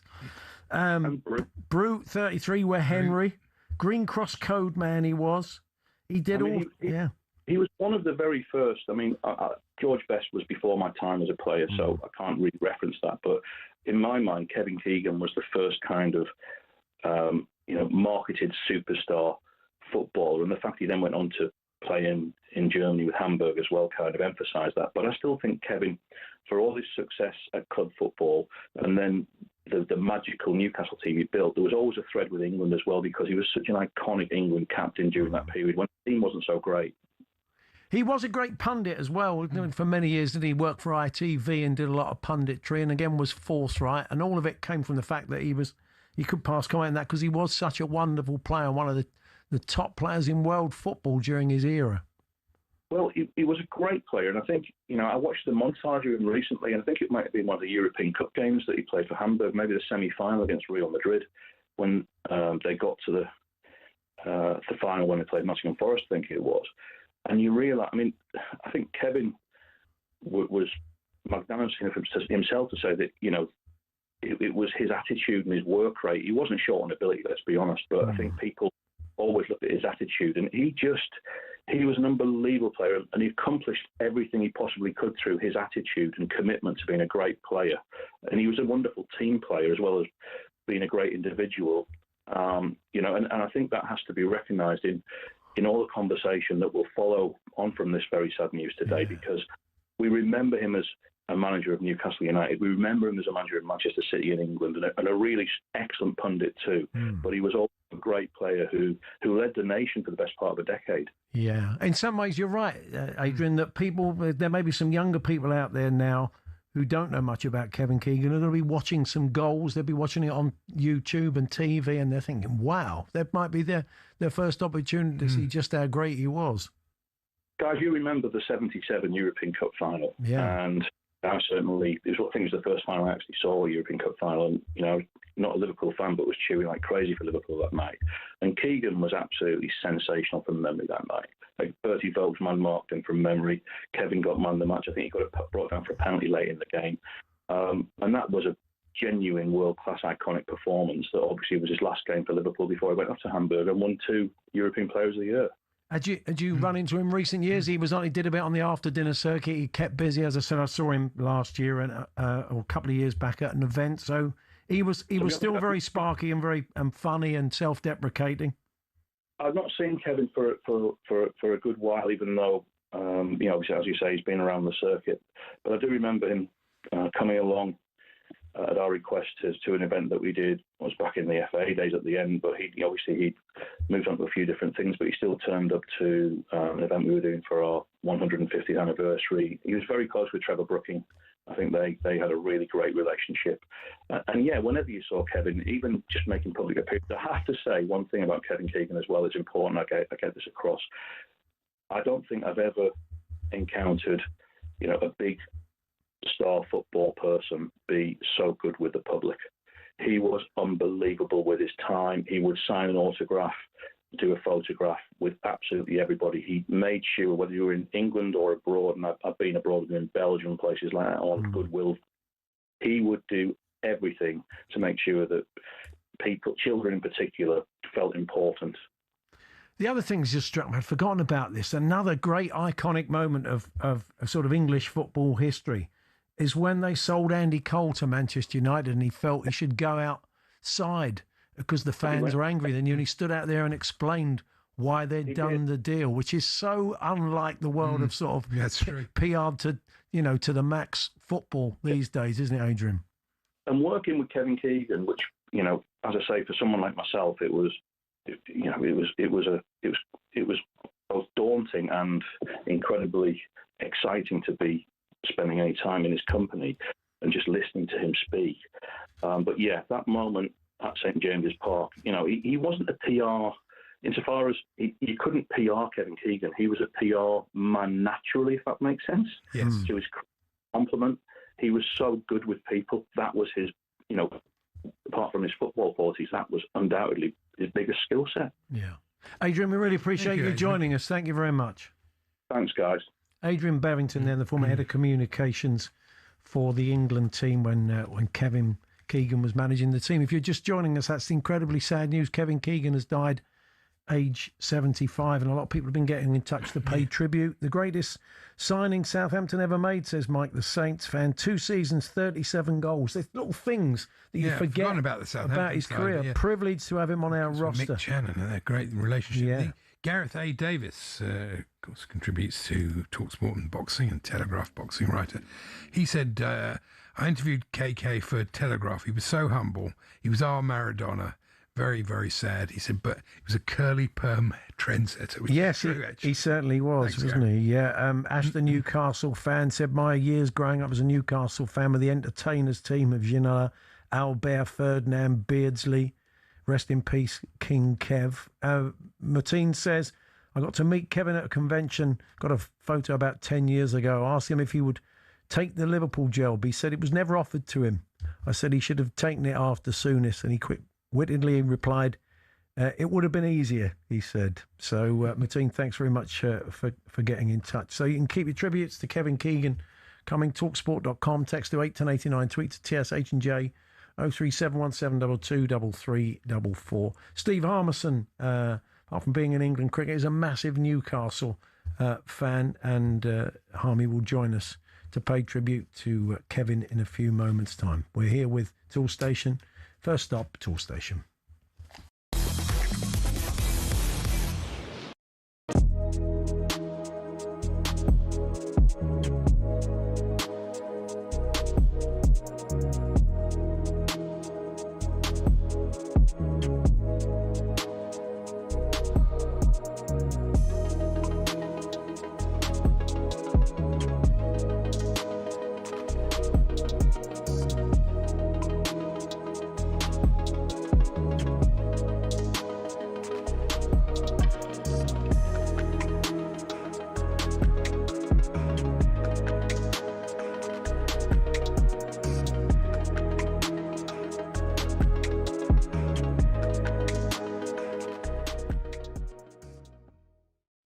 I've got to get your opinion because Wayne Rooney delivered quite a withering assessment of it on TV last night. That halftime show, 27 minutes. Now, first of all, from a player's perspective, you're playing in a World Cup final. You're used to 15-minute halftime, particularly as you mentioned, the veteran stage of your career. Lionel Messi, for example, when maybe your joint sees up a little bit more than they would do normally. Yeah. Is it fair on the players to have to wait 27 minutes so we can see a pre-recorded song by Madonna, we can see Shakira come out and mime, and we can see Justin Bieber come out and suck the life out of the entire stadium? Do you know, like FIFA, to stay true to the values of the game, if it's a 15-minute break in all the other World Cups, it should be a 15-minute break in this one. That's where they've gone too far. The water break as well will be thrown out. It's an Americanized, World Cup. It was to sell adverts. Yeah. Well, I don't care what it was for, but it was changing the momentum of games. It was giving managers an opportunity to stitch in information at vital times in the game. Now, look, I put myself in the mind of the players. And when are we listening to the halftime team talk? Are we going straight in to listen to the manager? When it's a rousing team talk, we've got to wait 20 minutes before we then, he actually gets into it. The subs can't even go and warm up on the pitch because it's covered with you can't warm up. What are we doing? How are we keeping those muscles and minds, turning over for half an hour? It is something they would have in the biggest game of their lives, by the way. Look, as a person who watched it, the game started. Get ready to get that winning feeling with talkSPORT Win. This summer, talkSPORT is bringing you live and official coverage of every game of the FIFA World Cup 2026. And to celebrate, we're giving away £26,000 guaranteed. Go to win.talksport.com to enter now, and you could win 26 grand in your hand, tax-free. Enter now, and you could be the next to get that winning feeling, courtesy of talkSPORT Win. Find out how to enter now at win.talksport.com.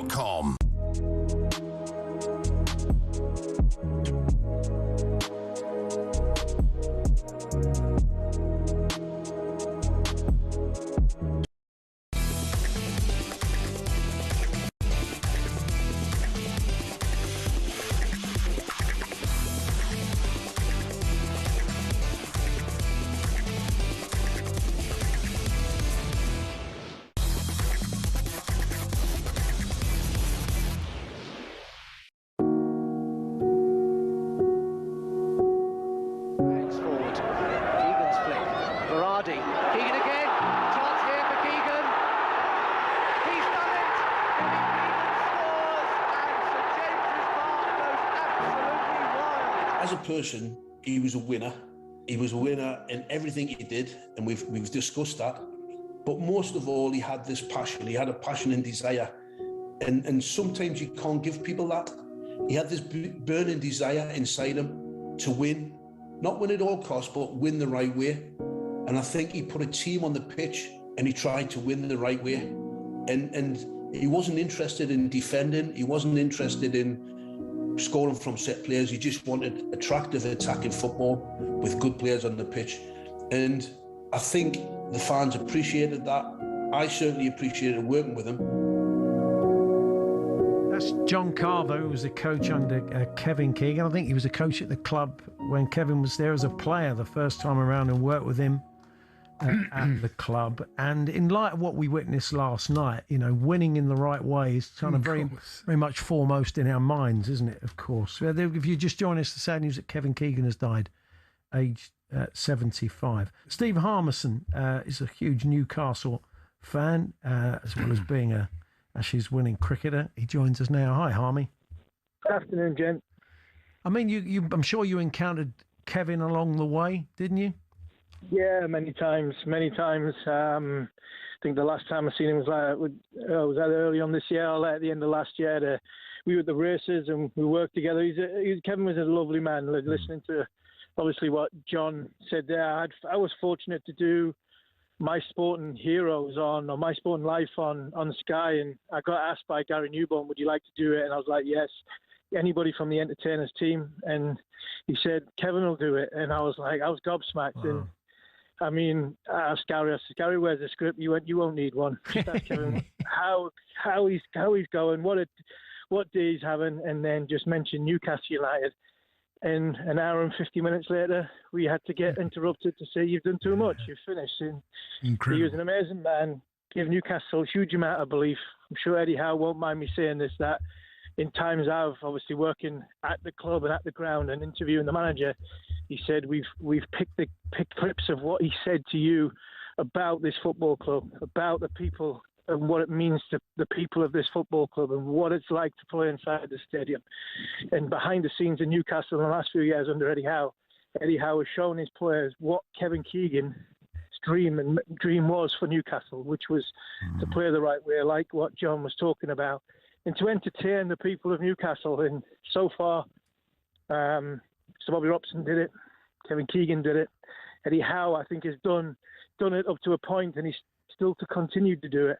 And I think them special people, and Kevin, not only did he give Newcastle fans belief once when he was a player, he gave a huge abundance when he was manager, and around the country at that time, them entertainers that Kevin was in charge of, they were everybody's second favourite team, largely down to the fact of Kevin. Yeah, they're a great side. It was wonderful football, and you know, it's the old phrase. Really, they were the kind of best team never to win the Premier League, really, weren't they?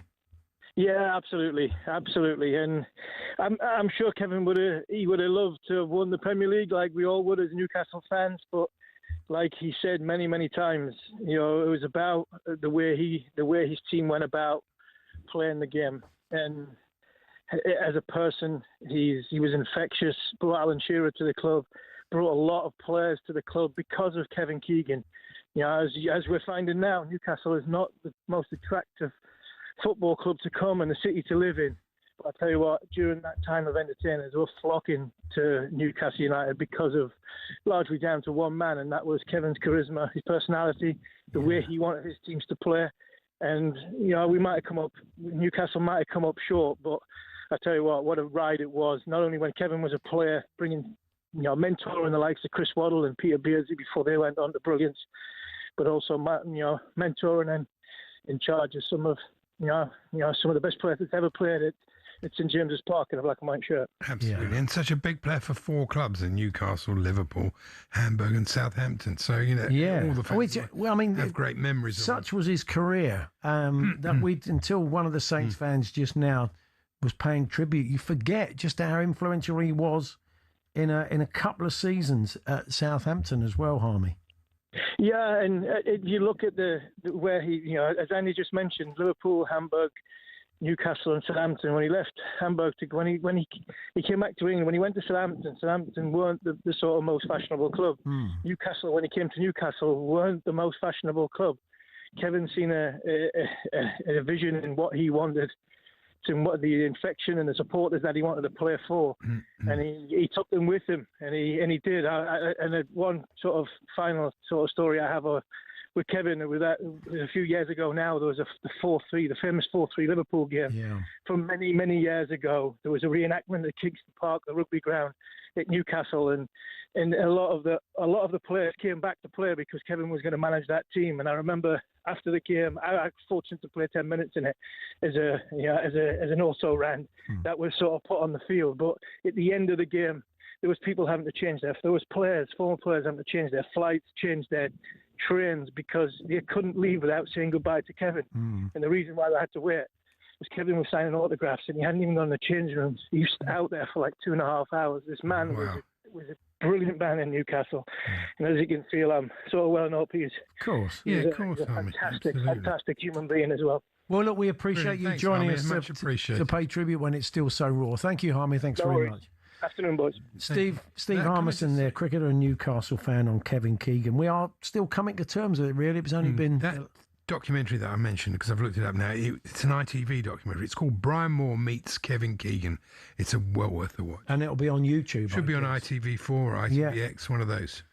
So I think a lot of people will be going back and watching some of his great moments at a club and international level. We are still coming to terms that he's died age 75. It was only 7 weeks ago he revealed he had stage 4 cancer and he sensed that the end was near from his point of view. But it still is a terrible shock despite the fact that he had gone public with that. The boys on Drive, I'm sure, will be paying further tribute with their guests after 4 o'clock.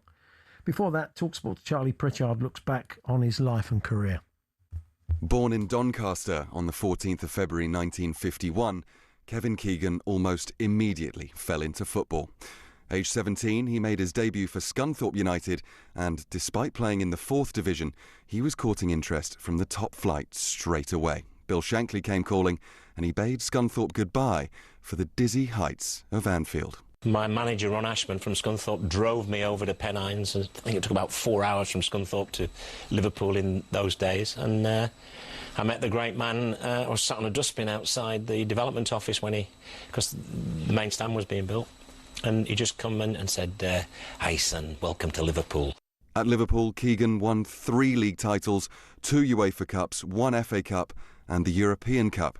Then, after 323 appearances and 100 goals, Keegan left Liverpool in '77 to join Hamburg, where he became the highest paid player in Germany. Counts beats his man well.